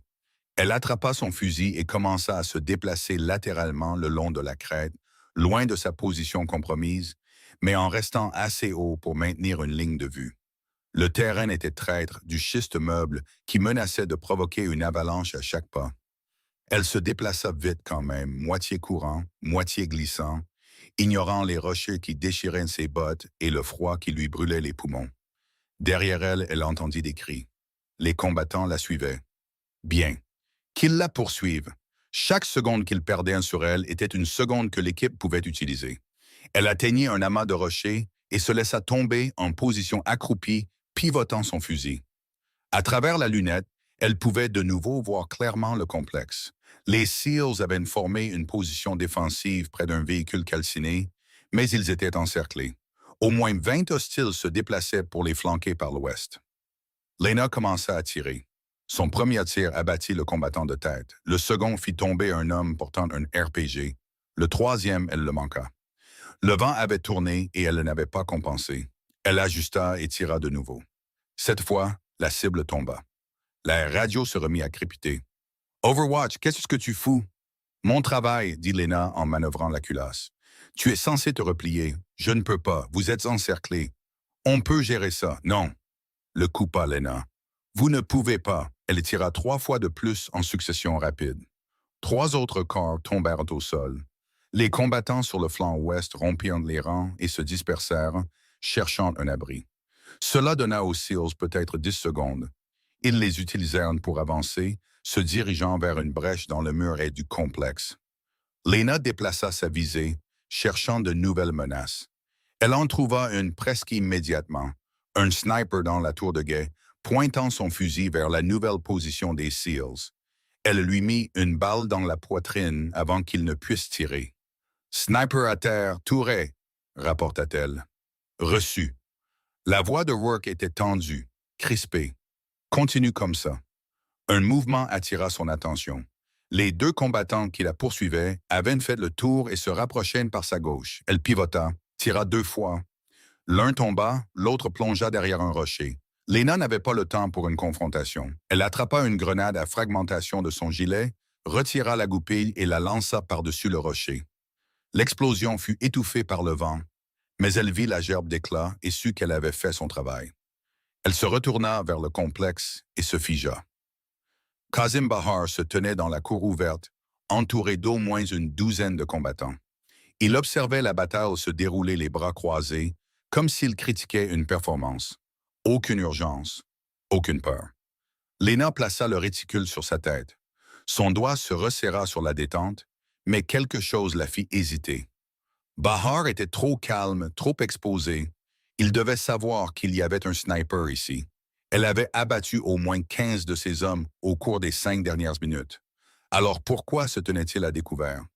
Puis elle le vit. Un des combattants près de Bahar tenait quelque chose de petit, cylindrique. Un détonateur radio. Le sang de Lena se glaça. « Commandement, vous devez sortir de là, dit-elle d'urgence. Maintenant. Quoi? Pourquoi? Des engins explosifs improvisés. Tout le complexe est piégé. Ils vont le faire sauter. Comment tu... Faites-moi confiance et sortez. Il y eut une pause. Puis la voix de Rourke revint, sèche et décisive. Toutes les unités, repliez-vous. Je répète, repliez-vous au point d'exfiltration. Les cils commencèrent à bouger, se désengageant du combat et se repliant vers le périmètre nord. Les hostiles les poursuivirent, mais Lena fournit un tir de couverture, abattant quiconque s'approchait de trop près. Bahar leva la main. Le combattant avec le détonateur appuya sur le bouton. Rien ne se passa. L'expression de Bahar s'assombrit. Il dit quelque chose au combattant qui appuya de nouveau sur le bouton. Toujours rien. Lena expira. Soit ils avaient désamorcé les charges, soit la tempête avait brouillé le signal. Quoi qu'il en soit, les SEALs avaient une fenêtre. Mais Bahar n'avait pas fini. Il sortit un pistolet de ses robes et tira une balle dans la tête du combattant au détonateur. Puis il se tourna et commença à marcher vers le bâtiment principal, aboyant des ordres. Ses hommes restants se précipitèrent pour le suivre. Lena le suivit à travers la lunette, le cœur battant. Elle avait le tir net, facile. Mais si elle le prenait, chaque hostile dans ce complexe saurait exactement où elle se trouvait. Et elle était déjà à court de munitions. Elle prit sa décision. Elle tira. La balle traversa près de 1000 mètres et frappa Bahar dans le haut du dos. Il trébucha en avant, se rattrapa contre un mur et continua d'avancer. La balle n'avait pas pénétré assez profondément, probablement à cause d'un gilet pare-balles. Lena jura et manœuvra la culasse, mais Bahar avait déjà disparu à l'intérieur du bâtiment. Cible touchée, mais toujours mobile, rapporta-t-elle. Il est à l'intérieur de la structure principale. On ne retourne pas là-dedans, dit Rourke. C'est un piège mortel. Alors il s'échappe. Ça me dépasse. On termine l'exfiltration, on demande une frappe aérienne et on laisse les bombes finir le travail. Lena voulait argumenter, mais elle savait qu'il avait raison. Ils avaient déjà trop poussé leur chance. Elle commença à descendre la crête, se dirigeant vers le point d'exfiltration. La descente était encore pire que la montée, des roches meubles dévalant sous ses bottes, son fusil cognant contre son flanc. Elle glissa 2 fois, se rattrapant de justesse. Quand elle atteignit enfin le fond de la vallée, les SEALs étaient déjà là, formant un périmètre défensif autour de la zone d'atterrissage. Lena trottina, les jambes tremblantes d'épuisement. Kowalski la repéra le premier. « Jésus, gamine, t'as une sale gueule. C'est ce que je ressens aussi, » dit Lena en tombant sur un genou. Rourke apparut à côté d'elle. « Ça va? »« Ouais, tu es sûr? Parce que tu viens de nous faire un remake de Rambo là-haut. » Lena leva les yeux vers lui. Son visage était couvert de suie et de sang. Rien à lui, espérait-elle, et ses yeux étaient durs. Mais il y avait autre chose là aussi. Du respect. « J'ai fait ce qui devait être fait, » dit-elle. « Tu as désobéi à un ordre direct. De rien. » La bouche de Rourke tressaillit, presque un sourire. « On en discutera plus tard. Pour l'instant, on doit bouger. L'hélico est en approche, arrivée prévue dans 2 minutes. » Le son des pales de rotor fendit le vent, lointain, mais se rapprochant. Lena se leva et vérifia son fusil. Il ne lui restait plus que son dernier chargeur. peut-être 10 balles. « Contact! » cria quelqu'un. Lena pivota. Des combattants sortaient en masse du complexe, au moins 30 d'entre eux, se déplaçant rapidement. Ils avaient réalisé que les SEALs s'échappaient et faisaient un dernier effort pour les arrêter. Position défensive, aboya Rourke. Tenez-les à distance jusqu'à ce que l'oiseau atterrisse. L'équipe se dispersa, trouvant le peu d'abri qu'il pouvait. Lena se laissa tomber derrière un amas de rochers et leva son fusil. Les combattants étaient à 300 mètres et se rapprochaient. Elle tira. Un à terre. Elle manœuvra la culasse, tira de nouveau. 2 à terre. Les SEALs ouvrirent le feu avec tout ce qu'ils avaient, fusils, mitrailleuses, grenades. La vallée se transforma en un hachoir à viande. Les corps tombèrent des 2 côtés. L'hélicoptère apparut au-dessus de la ligne de crête, descendant rapidement. Le mitrailleur de porte ouvrit le feu et la mitrailleuse lourde déchiqueta les combattants qui avançaient comme s'ils étaient en papier. « Embarquez! » cria Rourke. « Allez, allez, allez! » L'équipe commença à se replier vers la zone d'atterrissage, tirant en se déplaçant. Lena resta en position, assurant la couverture. Elle abattit 3 autres combattants, puis entendit le clic sourd d'une chambre vide. À court de munitions. Elle passa son fusil en bandoulière et sortit son arme de poing, un Sig Sauer P-226. 15 balles. Pas assez. « Cruz, bouge! » cria Cutter depuis les hélicoptères. Lena se mit à courir. Les combattants étaient proches maintenant, peut-être à 100 mètres, et se rapprochant rapidement. Des balles soulevaient la poussière autour de ses pieds. Elle tira par-dessus son épaule, sans viser, juste pour essayer de les ralentir. Elle était à mi-chemin de l'hélicoptère quand quelque chose la frappa. Pas une balle, un corps, un combattant la plaqua par le côté, et ils tombèrent tous les 2 lourdement.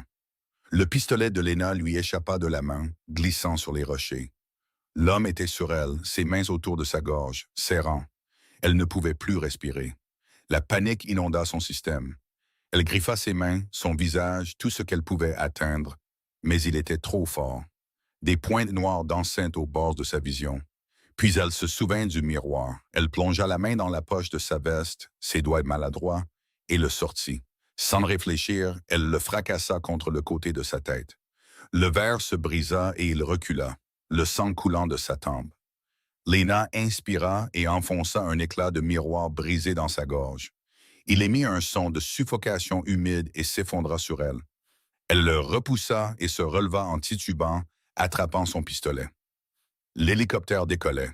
Elle courut, ses poumons en feu, ses jambes la soutenant à peine. Kowalski était penché à la porte, la main tendue. « Allez! » Lena sauta. Ses doigts se refermèrent sur son poignet et il la hissa à l'intérieur juste au moment où l'hélicoptère vira brusquement sur la gauche. Elle s'effondra sur le sol, haletante, sa vision nageant. « On est sorti! » cria le pilote. Le mitrailleur de porte continua de tirer jusqu'à ce qu'il soit hors de portée, puis s'arrêta finalement, le canon de son arme rougeoyant. Lena resta allongée sur le sol et fixa le plafond, son cœur battant si fort qu'elle pensait qu'il pourrait éclater. Ses mains étaient couvertes de sang, un peu le sien, mais surtout pas. Le miroir brisé était toujours serré dans son poing, les bords lui coupant la paume. Elle ouvrit la main et laissa tomber les morceaux. Cutter se laissa tomber à côté d'elle, sortant une trousse de secours. « Tu es touché. »« Non, » dit Lena, sa voix semblant lointaine, creuse. « Tu es sûr? »« Je suis sûr. » Cutter n'avait pas l'air convaincu, mais il hocha la tête et passa vérifier les autres. Lena ferma les yeux et essaya de respirer. Ils avaient réussi. D'une manière ou d'une autre, contre toute attente, ils avaient réussi. Mais Bahar était toujours en vie. Le trajet de retour à la base fut silencieux. Personne ne parla. Personne ne plaisanta. Ils restèrent simplement assis là, à ne rien regarder, à digérer ce à quoi ils avaient survécu. Lena s'assit près de la porte, regardant les montagnes disparaître au loin. Le soleil commençait à se lever, peignant le ciel de nuances d'orange et de rose. Ça aurait dû être beau. Ça avait juste l'air froid. Quand ils atterrirent enfin, l'équipe sortit un par un, lentement et mécaniquement. Lena fut la dernière à descendre. Ses jambes soutenaient à peine son poids et elle trébucha en posant le pied sur le tarmac. Rourke attrapa son bras. Doucement. « Je vais bien. Tu n'arrêtes pas de dire ça. » Il étudia son visage. Tu sais ce que je vois quand je te regarde? Lena ne répondit pas. Je vois quelqu'un qui fonctionne sur les réserves, dit doucement Rourke. Quelqu'un qui est à deux doigts de l'épuisement total. Alors je m'épuiserai, dit Lena, mais pas encore. Rourke relâcha son bras. Repose-toi. Debriefing à 16 heures. Et Bahar, la frappe aérienne est déjà en route. Ils vont transformer ce complexe en un cratère.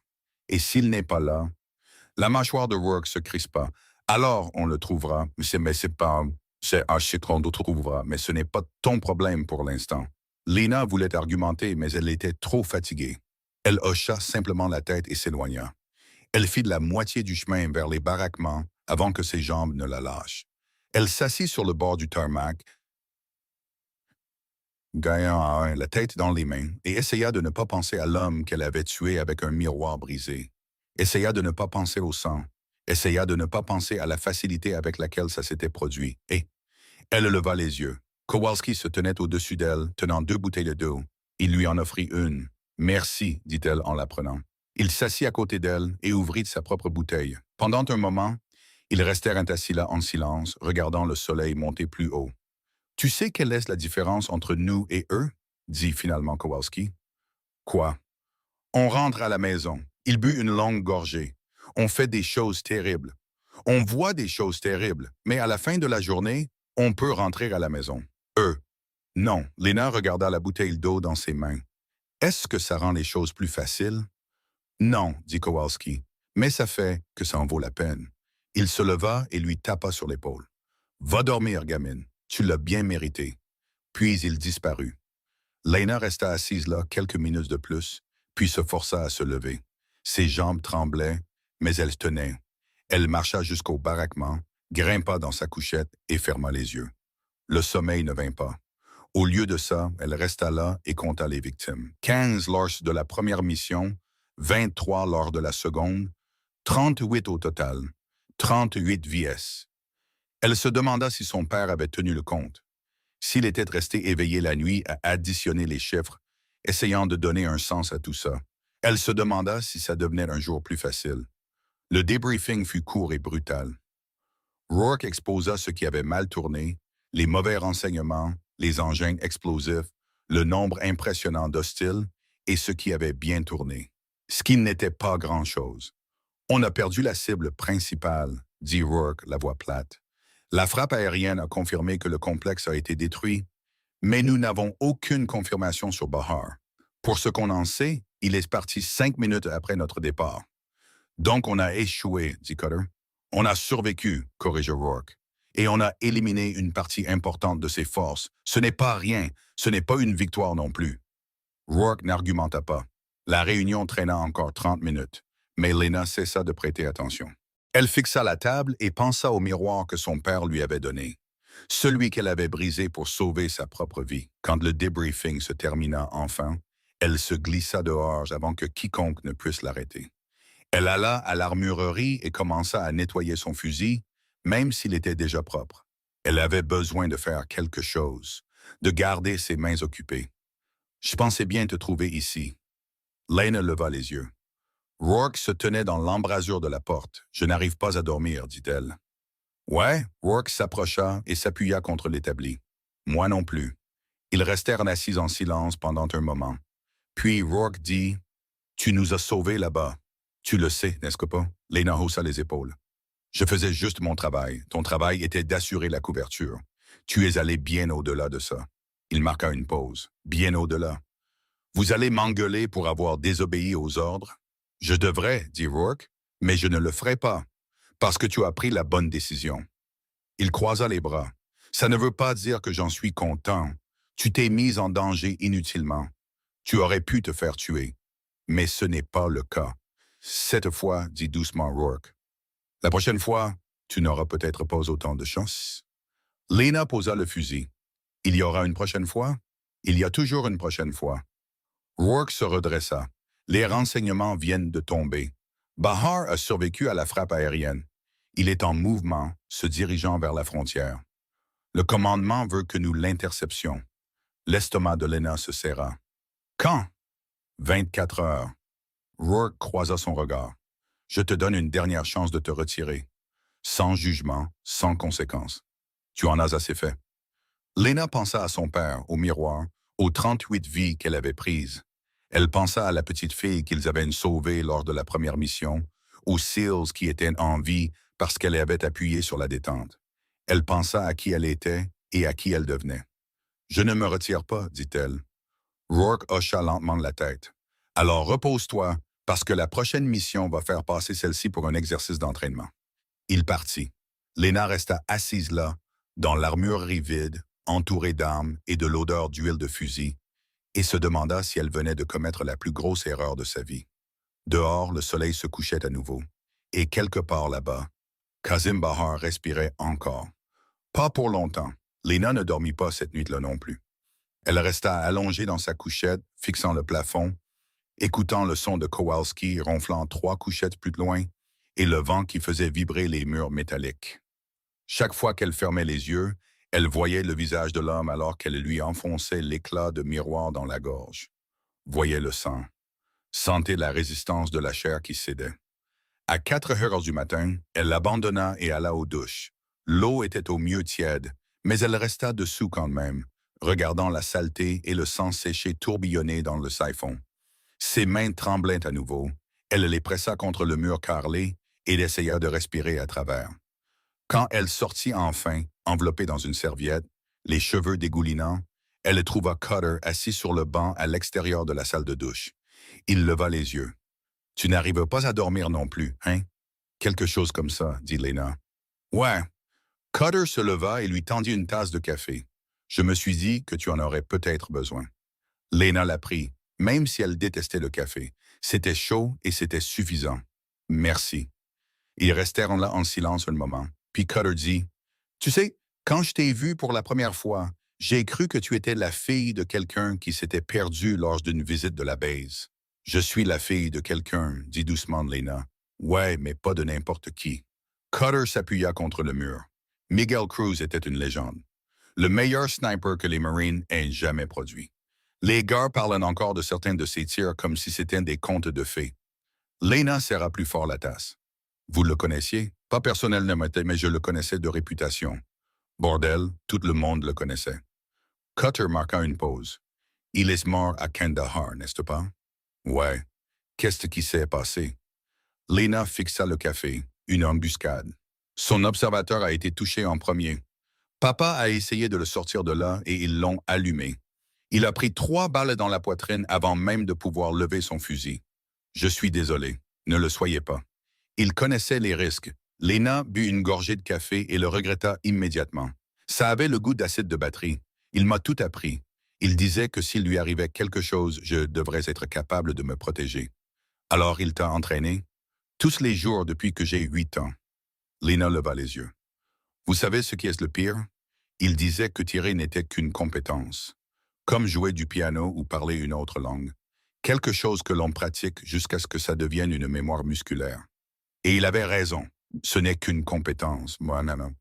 Mais l'utiliser, c'est autre chose. Lena posa la tasse. Quand je regarde à travers la lunette, tout ce que je vois, ce sont des chiffres. Distance, vitesse du vent, élévation. Je calcule le tir et je le prends. C'est mécanique, propre.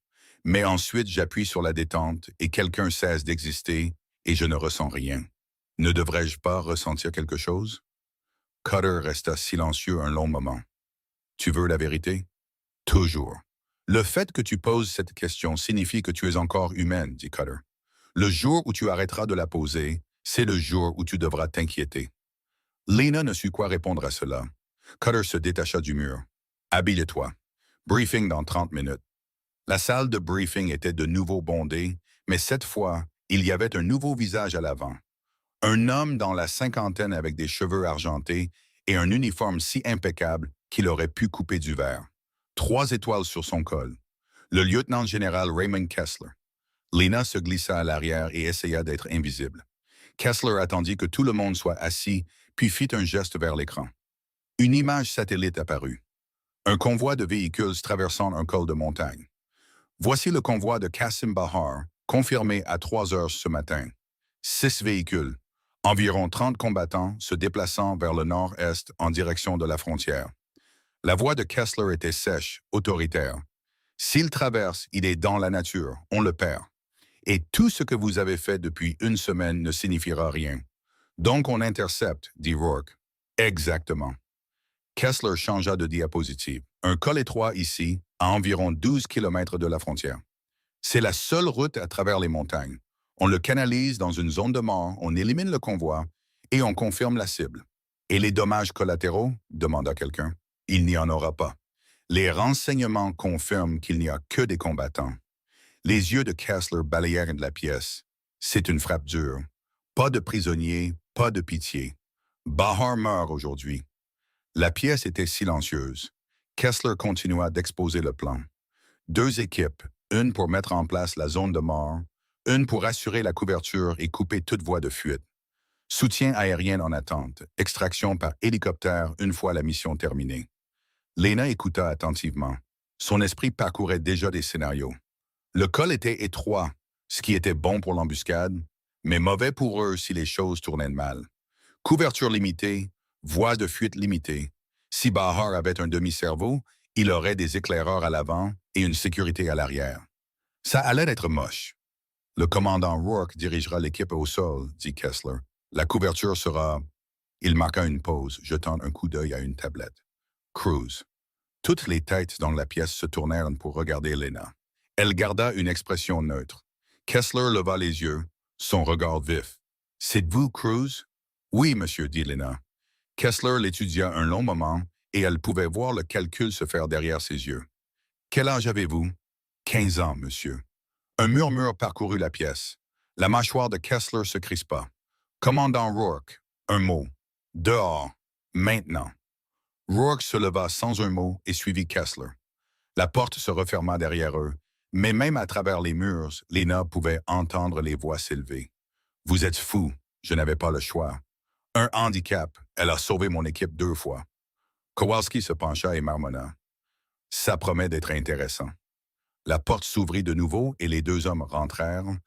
Le visage de Kessler était rouge, mais sa voix était contrôlée. Changement de plan. Cruz n'est plus en couverture. Nous utiliserons, avec tout le respect que je vous dois, monsieur, coupa Rourke. C'est une erreur. Kessler se tourna lentement vers lui. Pardon? Cruz est le meilleur sniper que nous ayons. Elle l'a prouvé 2 fois sur le terrain.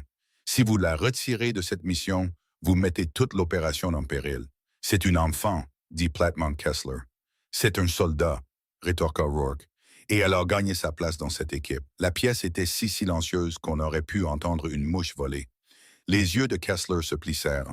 « Vous êtes prête à parier votre carrière là-dessus? »« Oui, monsieur. » Kessler se tourna vers Lena. « Levez-vous. » Lena se leva, le cœur battant. Kessler s'approcha jusqu'à se tenir directement en face d'elle. De près, elle pouvait voir les rides sur son visage, le calcul froid dans ses yeux.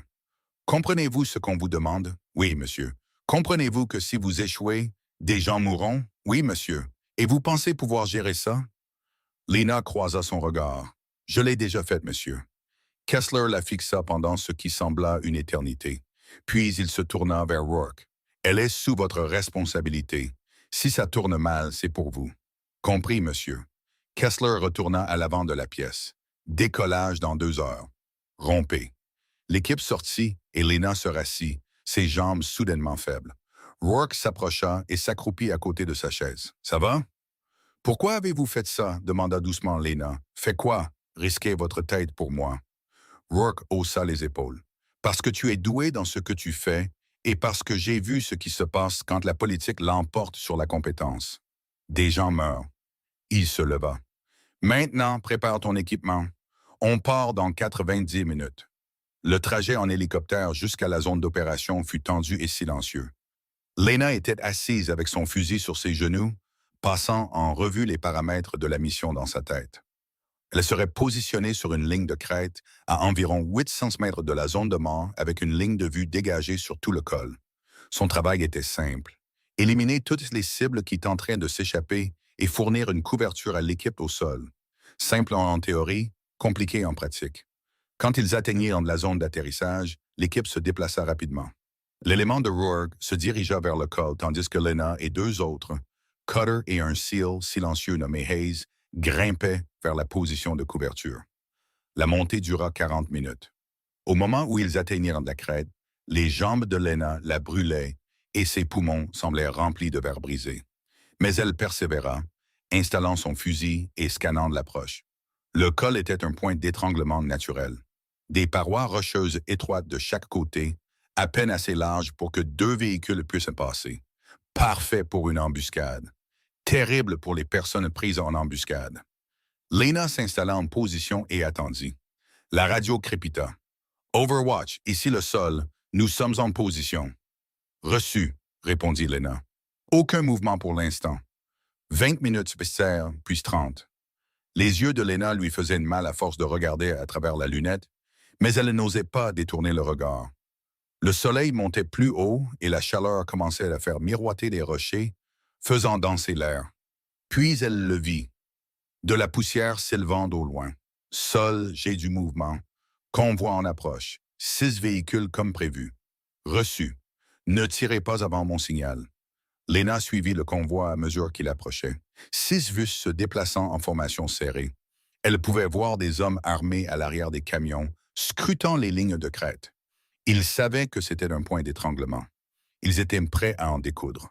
Le véhicule de tête entra dans le col. Tenez, la voix de Rourke était calme. Le deuxième véhicule entra, puis le troisième. Le doigt de Lena reposait sur la détente, sa respiration lente et contrôlée. Le quatrième véhicule.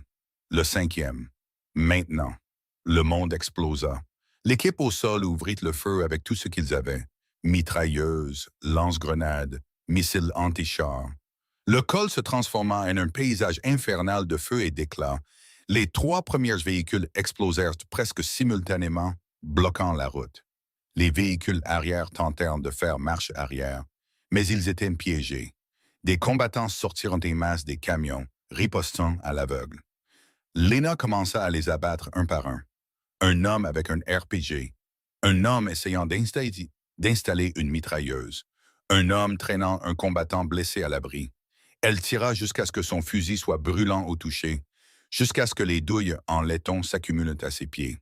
Overwatch, nous avons besoin d'une confirmation sur Bahar, dit Rourke, sa voix tendue par-dessus le bruit des tirs.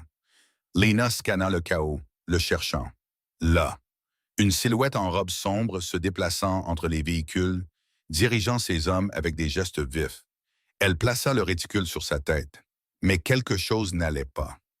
La façon dont il bougeait, la taille, la carrure, ce n'était pas Bahar. Négatif, dit Lena. La cible n'est pas présente, je répète. Bahar n'est pas dans le convoi. Il y eut une pause. Puis la voix de Rourke revint, dure et en colère. Confirme ça. Confirmé, c'est un leurre. Merde. Rourke passa sur la fréquence de commandement. Commandement, la cible n'est pas présente. C'est une diversion. La réponse fut immédiate. Toutes les unités rompaient le contact et retournaient à la base. Je répète, rompaient le contact. La transmission se coupa. Le sang de Lena se glaça. Commandement répété. Du grésillement. Elle regarda Cutter. Tu as reçu ça? Ouais. Le visage de Cutter était pâle. Ils nous ont brouillés. Qui nous a brouillés? Avant qu'il ne puisse répondre, Lena l'entendit. Le sifflement distinctif des mortiers entrants. À couvert! Cria-t-elle. Le premier obus frappa à 50 mètres en contrebas, projetant un panache de terre et de roches. Le second était plus proche. Le troisième atterrit juste au bord de la crête, et l'onde de choc projeta Lena en arrière. Elle heurta le sol violemment, ses oreilles bourdonnant, sa vision brouillée. Elle essaya de se lever, mais ses jambes ne fonctionnaient pas. Quelqu'un criait, mais elle ne pouvait pas entendre les mots. Puis Hayes était là, l'attrapant par le gilet et la traînant derrière un rocher. « Reste à terre! » D'autres obus s'abattirent, transformant la ligne de crête en un cratère fumant. Lena se plaqua contre le rocher et essaya de réfléchir. Ce n'était pas un tir aléatoire. Quelqu'un savait exactement où il se trouvait. Bahar le savait. Tout ça était un piège. « On doit bouger !» cria Cutter par-dessus le bruit. « Maintenant !» Lena attrapa son fusil et commença à bouger, moitié rampant, moitié courant sur le versant arrière de la crête. Derrière elle, les mortiers continuaient de tomber, implacables et précis. Ils firent peut-être 200 mètres avant de tomber dans l'embuscade. Des combattants apparurent de nulle part, au moins une douzaine, positionnés en un demi-cercle parfait. Lena plongea pour se mettre à l'abri alors que des balles déchiraient l'air là où elle se tenait une seconde auparavant. Cutter riposta en abattant deux. Hayes en élimina un autre, mais ils étaient trop nombreux. « Repliez-vous » cria Cutter. Ils battirent en retraite, tirant en se déplaçant, mais les combattants se rapprochaient. Lena tira sur un homme qui s'approcha de trop près, puis sur un autre. Son chargeur se vida et elle l'éjecta, cherchant un nouveau. Sa main se referma sur du vide. Elle n'en avait plus. « Cutter » cria-t-elle. « Je suis à sec !» Il lui lança un chargeur sans regarder. Elle l'attrapa, le claqua en place et continua de tirer. Mais ce n'était pas assez. Hayes tomba le premier.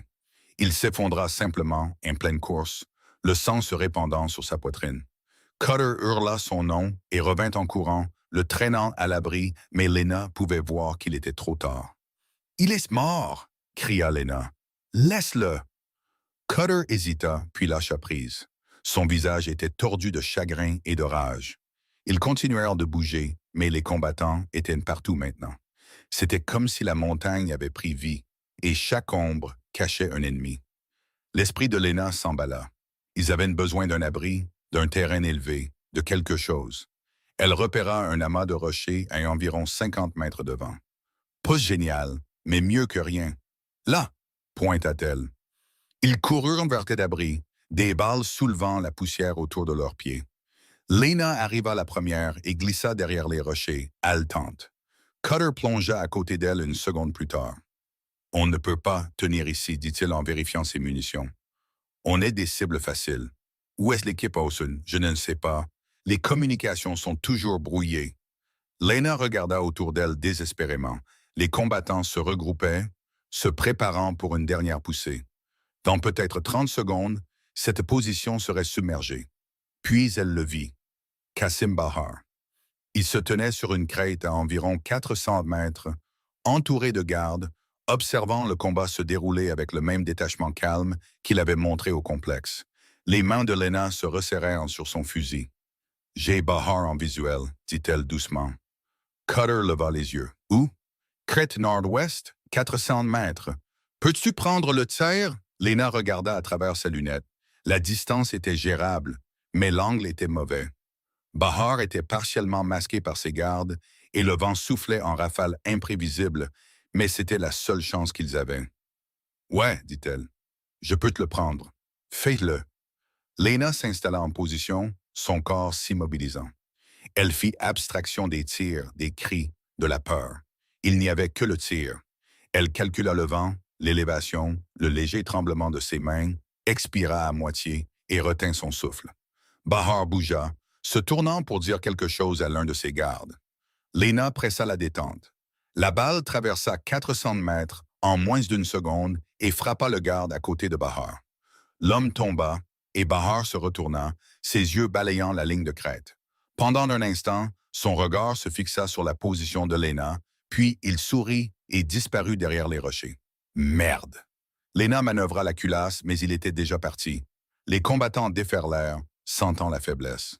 Cutter ouvrit le feu, abattant les deux premiers, mais d'autres continuaient d'arriver. Lena tira ses dernières balles, puis laissa tomber le fusil et sortit son pistolet. C'était la fin. Puis, de quelque part en bas, elle entendit le son des rotors d'hélicoptères. « Soutien aérien !» cria Cutter. « À terre !» Ils se plaquèrent contre les rochers alors que l'hélicoptère de combat Apache rugissait au-dessus d'eux, ses canons rotatifs se mettant en marche. Le son était comme si le monde se déchirait. Les combattants se dispersèrent, mais il était trop tard. L'hélicoptère les déchiqueta avec une efficacité impitoyable, transformant le flanc de la montagne en un cimetière. Quand les tirs cessèrent, le silence fut assourdissant. Lena leva lentement la tête. Il y avait des corps partout. Les rochers s'étaient calcinés et criblés de trous de balles. L'air sentait la cordite et le sang. Cruz. Cutter la fixait. « Ça va? »« Non, » dit honnêtement Lena, « mais je suis en vie. » L'hélicoptère d'extraction atterrit 10 minutes plus tard. L'équipe de Work était déjà à bord, meurtrie et ensanglantée, mais globalement intacte.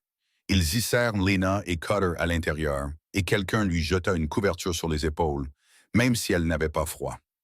Rourke s'assit à côté d'elle. Hayes? Lena secoua la tête. Rourke ferma les yeux.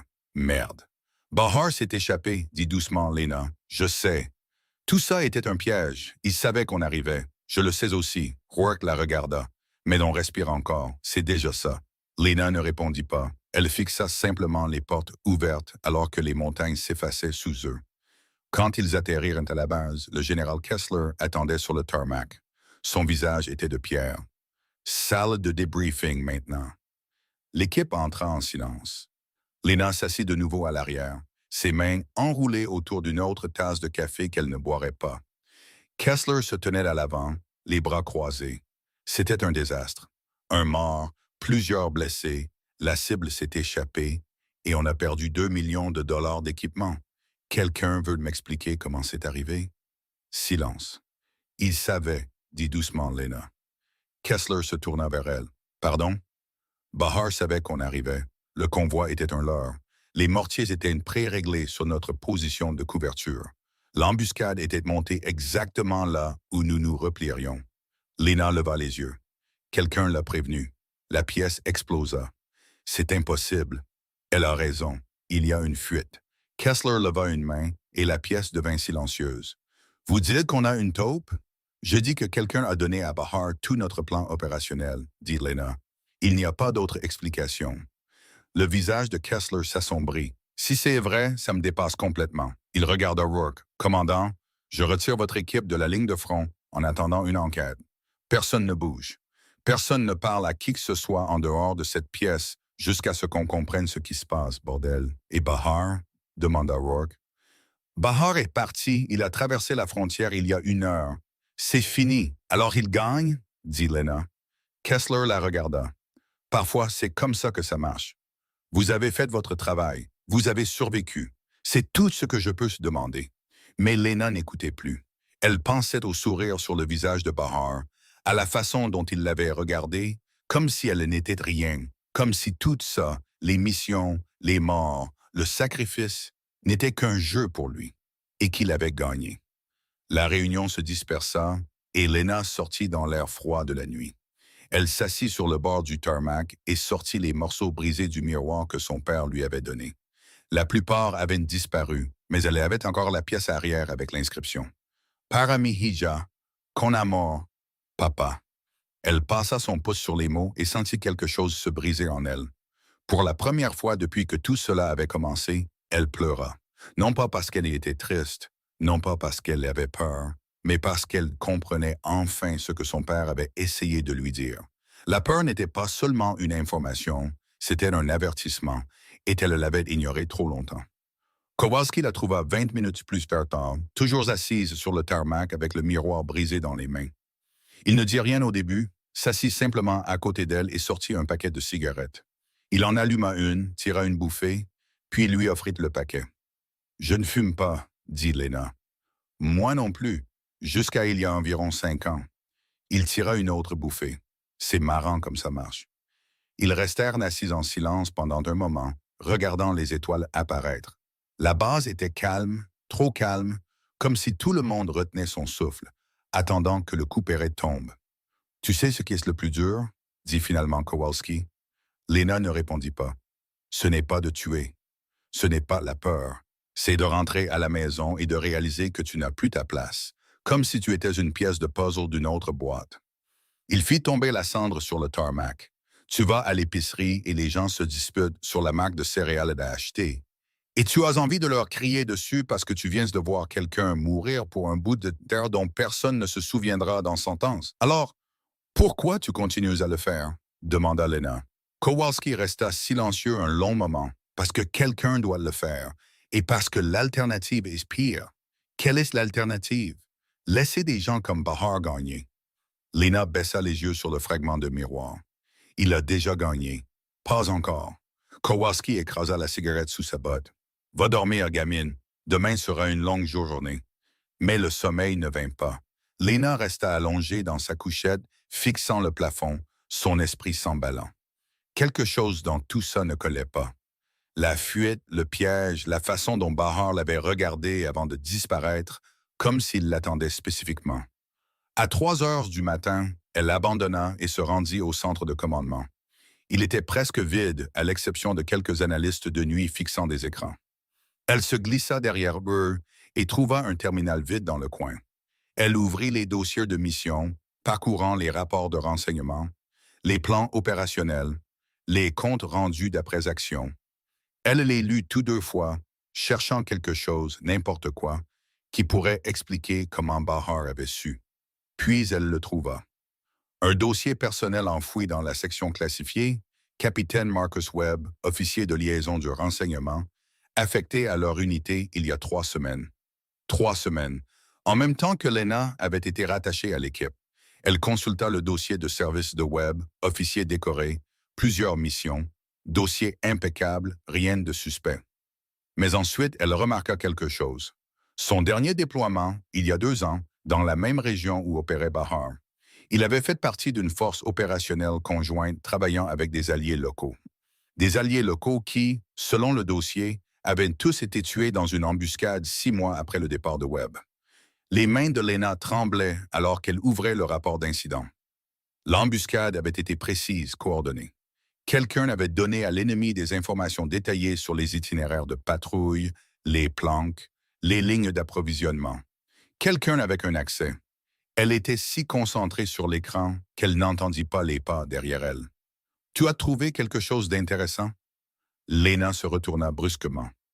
Le capitaine Webb se tenait dans l'embrasure de la porte, les bras croisés, son expression indéchiffrable. « Je n'arrivais juste pas à dormir, » dit Lena, essayant de garder sa voix stable. « Bien sûr. » Webb s'approcha. « Tu sais, quand ils m'ont dit qu'ils mettaient une fille de 15 ans dans cette équipe, j'ai cru que c'était une blague. Mais ce n'est pas une blague, n'est-ce pas, Cruz? Je ne sais pas ce que vous voulez dire. Tu es la fille de Miguel Cruz, le grand tireur d'élite des Marines. J'ai servi avec lui une fois, tu le savais? Afghanistan 2019. Il était intense, concentré, ne manquait jamais un tir. Les yeux de Webb étaient froids, un peu comme toi. Lena se leva lentement, sa main se déplaçant vers l'arme de poing à sa hanche. « Qu'est-ce que vous voulez, capitaine? Je veux que tu t'éloignes de ce terminal et que tu oublies tout ce que tu penses avoir trouvé. Et si je ne le fais pas? » Webb sourit. Alors cette conversation devient beaucoup plus compliquée. Les doigts de Lena se refermèrent sur la crosse de son pistolet. « Vous êtes la fuite. C'est une accusation grave. Vous avez parlé à Bahar des missions. Le convoi était un piège parce que vous lui avez donné tout notre plan opérationnel. Prouve-le. Je n'ai pas à le faire. L'enquête trouvera les preuves. Quelle enquête? » Webb fit un pas de plus. « Tu penses que Kessler va vraiment creuser ça? Il a déjà classé l'affaire comme un coup de malchance. Et même s'il ne le fait pas, tu penses que quelqu'un va croire une adolescente traumatisée plutôt qu'un officier décoré? » Lena sortit son pistolet et le pointa sur sa poitrine. « À genoux. » Webb rit. « Tu ne vas pas me tirer dessus. Essayez-moi. » « Tu ne le feras pas. » L'expression de Webb se durcit. « Parce que tu n'es pas une tueuse, Cruz. Tu es une gamine effrayée qui joue aux soldats, et finalement, tu vas craquer. » J'ai dit à genoux. Webb bougea vite, plus vite qu'elle ne l'avait prévu. Il écarta le pistolet et lui attrapa le poignet, tordant fort. Lena haleta de douleur et laissa tomber l'arme. Il lui faucha les jambes et elle tomba lourdement. « Voilà pourquoi les enfants ne devraient pas être dans les zones de guerre, » dit Webb en se penchant pour ramasser le pistolet tombé. La main de Lena trouva le miroir brisé dans sa poche. Elle le sortit et enfonça le bord déchiqueté dans la cuisse de Webb. Il hurla et recula en titubant. Lena se releva en se précipitant, attrapa son pistolet et recula vers la porte. « Tu viens de commettre la plus grosse erreur de ta vie, » gronda Webb, le sang se répandant sur son pantalon. « Non, » dit Lena, « c'est vous qui l'avez faite, il y a 2 ans. » Elle courut. La base explosa en chaos en quelques minutes. Lena trouva Rourke dans ses quartiers et lui raconta tout, les dossiers, le lien avec Bahar, la confrontation avec Webb. Le visage de Rourke passa de sceptique à furieux en environ 30 secondes. « Où est-il maintenant? » demanda Rourke. « Je ne sais pas. Je l'ai poignardé et j'ai couru. »« Tu l'as poignardé? » Avec un miroir. Ça semblait être une bonne idée à ce moment-là. Rourke attrapa sa radio. « Toutes les unités, ici le commandant Rourke, localisez et arrêtez le capitaine Marcus Webb, et il ne doit pas quitter cette base. L'usage de la force est autorisé. » La réponse fut immédiate. En 10 minutes, ils trouvèrent des Webb essayant de démarrer un véhicule dans le parc automobile. Il se battit jusqu'au bout, emportant 2 policiers militaires avec lui avant qu'ils ne réussissent enfin à le menotter. Le général Kessler arriva 20 minutes plus tard, le visage comme un orage. La salle d'interrogatoire était petite et sans fenêtre. Webb était assis d'un côté de la table, les mains menottées, le sang suintant encore de sa cuisse bandée. En face de lui se trouvaient Kessler, Rourke et une femme au visage de pierre du renseignement militaire. Lena regardait à travers la vitre sans teint.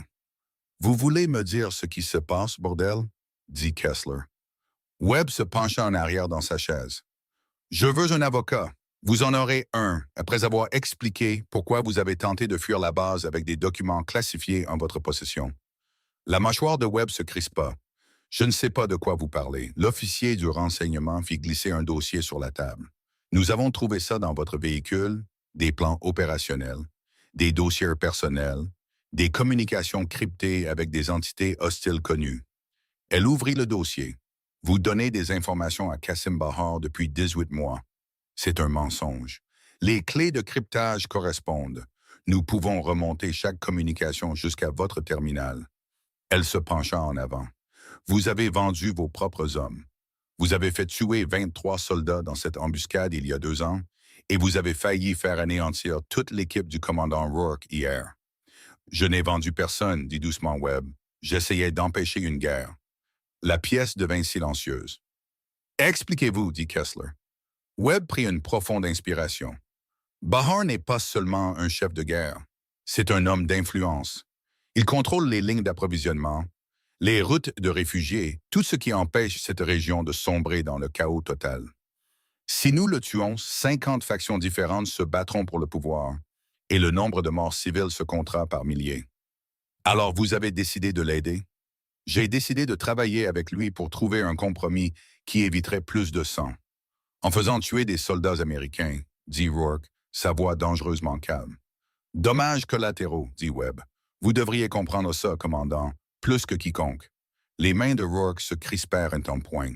Je comprends que vous êtes un traître. Je suis un réaliste. Webb regarda Kessler. Vous pouvez me traduire en cour martiale, mais ça ne changera rien. Bahar est déjà de l'autre côté de la frontière. Il est intouchable maintenant. Et tout ce que j'ai fait, absolument tout, c'était pour sauver des vies à long terme.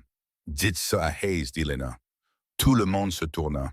Elle se tenait dans l'embrasure de la porte, le visage pâle, mais les yeux durs. Webb la regarda. Tu ne comprends pas. Tu es trop jeune pour comprendre. Je comprends que vous êtes un lâche, dit Lena. Vous parlez de sauver des vies, mais tout ce que vous avez fait, c'était échanger des vies américaines contre un faux sentiment de contrôle. Vous ne pouviez pas gagner, alors vous avez décidé de gérer la perte. Ce n'est pas de la stratégie, c'est de la reddition. Et qu'auriez-vous fait différemment? La défia Webb. J'aurais pris le tir. Webb rit amèrement. Bien sûr que tu l'aurais fait parce que tu es la fille de Miguel Cruz et il t'a élevé en te faisant croire que chaque problème peut être résolu avec une balle. Non, dit doucement Lena. Il m'a élevé en me faisant croire que certains combats valent la peine et arrêter des gens comme vous et Bahar en est un. Kessler se leva. On a terminé ici. Capitaine Webb, vous êtes en état d'arrestation pour trahison, espionnage et une douzaine d'autres chefs d'accusation que je suis encore en train de déterminer. Sortez-le de ma vue. Les policiers militaires tirèrent Webb sur ses pieds et le traînèrent dehors. En passant devant Lena, il dit « Tu penses avoir gagné, mais tu as tort. Bahar est toujours là-bas, et il sait qui tu es maintenant. » Bien, dit Lena, qu'il vienne. L'enquête dura 3 semaines. Ils trouvèrent tout, les emails cryptés, les transactions financières, les registres détaillés de chaque information que Webb avait transmise à Bahar. C'était suffisant pour le mettre en prison pour le reste de sa vie. Mais Bahar était toujours parti, disparu dans un réseau de planques et d'alliés sympathisants de l'autre côté de la frontière. La mission fut officiellement classée comme un échec. L'équipe fut dissoute, chacun prit des chemins différents, sauf Lena. Elle resta. Le matin de son départ, Rourke la trouva à l'armurerie, nettoyant son fusil une dernière fois. « J'ai entendu dire que tu partais aujourd'hui, dit-il. »« Ouais, il me renvoie aux États-Unis, une sorte de programme d'évaluation pour les agents mineurs. » Elle fit des guillemets en l'air avec ses doigts. « En gros, une thérapie. Probablement pas une mauvaise idée. Lena posa la tige de nettoyage. Vous pensez que je suis brisé? Je pense que tu as 15 ans, dit Rourke, et je pense que tu as vu des choses qui briseraient la plupart des adultes. Mais brisé? Non, tu es toujours là. Tout te bat toujours. Ce n'est pas être brisé. Alors qu'est-ce que c'est? Être humaine. Rourke tira une chaise. Écoute, je ne sais pas ce qui va t'arriver après ça. Peut-être que tu retourneras à l'école, que tu vivras une vie normale, que tu oublieras que tout ça est arrivé. Ou peut-être que tu te retrouveras un jour au combat. Mais dans tous les cas, tu dois comprendre quelque chose. Quoi? Ce que tu as fait là-bas, ça a compté. Tu as sauvé des vies plusieurs fois. Et ouais, tu as perdu une partie de ton innocence dans le processus, mais cette innocence t'aurait été enlevée de toute façon. Au moins de cette manière, ça a servi à quelque chose. Lena baissa les yeux sur ses mains. Elles étaient maintenant cicatrisées, avec des entailles et des coupures de miroirs brisés et de terrains accidentés. Mon père disait que le plus dur en tant que sniper, ce n'était pas de tirer. C'était de vivre avec après. Il avait raison. Comment on vit avec? Rourke resta silencieux un long moment. Tu trouves quelque chose qui vaut la peine d'être protégé et tu te rappelles chaque jour que ce que tu fais, les parties laides, brutales, qui te brisent l'âme, tu les fais pour que d'autres n'aient pas à le faire. Est-ce que ça rend les choses plus faciles? Non, dit honnêtement Rourke, mais ça les rend supportables. Il se leva et lui tendit la main. Lena la serra. Si jamais tu as besoin de quoi que ce soit, dit Rourke, tu m'appelles. Compris? Oui, monsieur. Et Cruz, pour ce que ça vaut, tu es un sacré soldat. Il partit. Lena finit de nettoyer le fusil, puis le verrouilla dans l'armurerie. Elle n'en aurait pas besoin là où elle allait, du moins pas tout de suite. Le trajet en hélicoptère jusqu'à l'aérodrome fut silencieux. Lena était assise seule à l'arrière, regardant les montagnes disparaître derrière elle. Quelque part là-bas, Kassim Bahar était toujours en vie, toujours en activité, toujours une menace. Mais il avait fait une erreur. Il l'avait laissée en vie, et cela signifiait qu'un jour, peut-être pas aujourd'hui, peut-être pas demain, mais un jour, elle aurait une autre chance. L'avion attendait sur le tarmac quand ils atterrirent. Lena attrapa son sac de sport et commença à monter à bord quand elle entendit quelqu'un l'appeler par son nom. Elle se retourna. Toute l'équipe était là, Kowalski, Cutter, même certains des gars dont elle n'avait jamais appris les noms. Ils se tenaient au garde à vous, les mains levées en salut. Lena sentit sa gorge se serrer. Elle laissa tomber son sac et rendit le salut. Personne ne parla. Ils n'en avaient pas besoin. Elle ramassa son sac et monta à bord.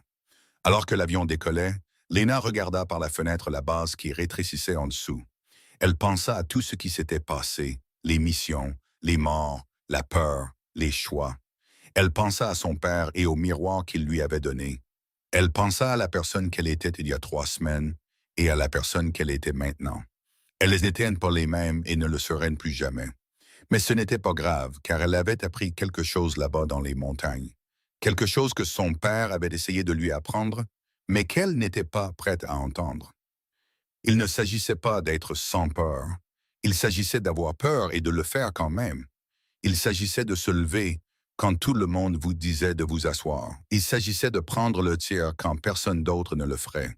Et il s'agissait de porter le poids de ses choix, non pas parce que c'était facile, mais parce que c'était juste. L'avion vira vers l'ouest, la ramenant chez elle. Lena ferma les yeux et se permit de respirer. Elle avait 15 ans, elle avait tué 41 personnes. Elle en avait sauvé des dizaines d'autres. Et elle avait prouvé que les silencieux, ceux que tout le monde ignore, sont souvent ceux qui changent tout.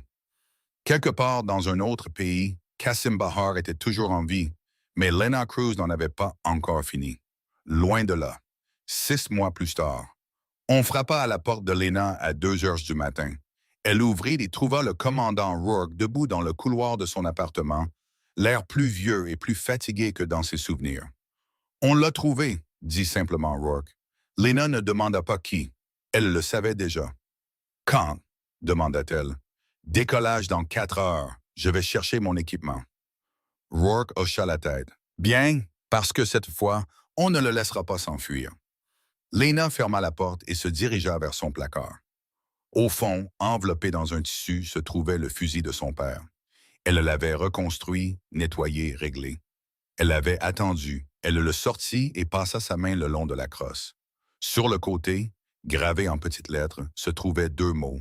Para papa, pour papa. Lena chargea son sac d'équipement, ferma son appartement à clé et se dirigea vers la voiture. La guerre n'était pas finie, mais cette fois, elle était prête. Réflexion. Quand le monde vous sous-estime, quand on rit de vous et qu'on vous rejette à cause de votre âge, de votre taille, de votre histoire, ne laissez pas cela vous briser. Laissez-le vous aiguiser, car la pression ne détruit pas les forts, elle les révèle. Et parfois, celui que tout le monde ignore est celui qui les sauve tous.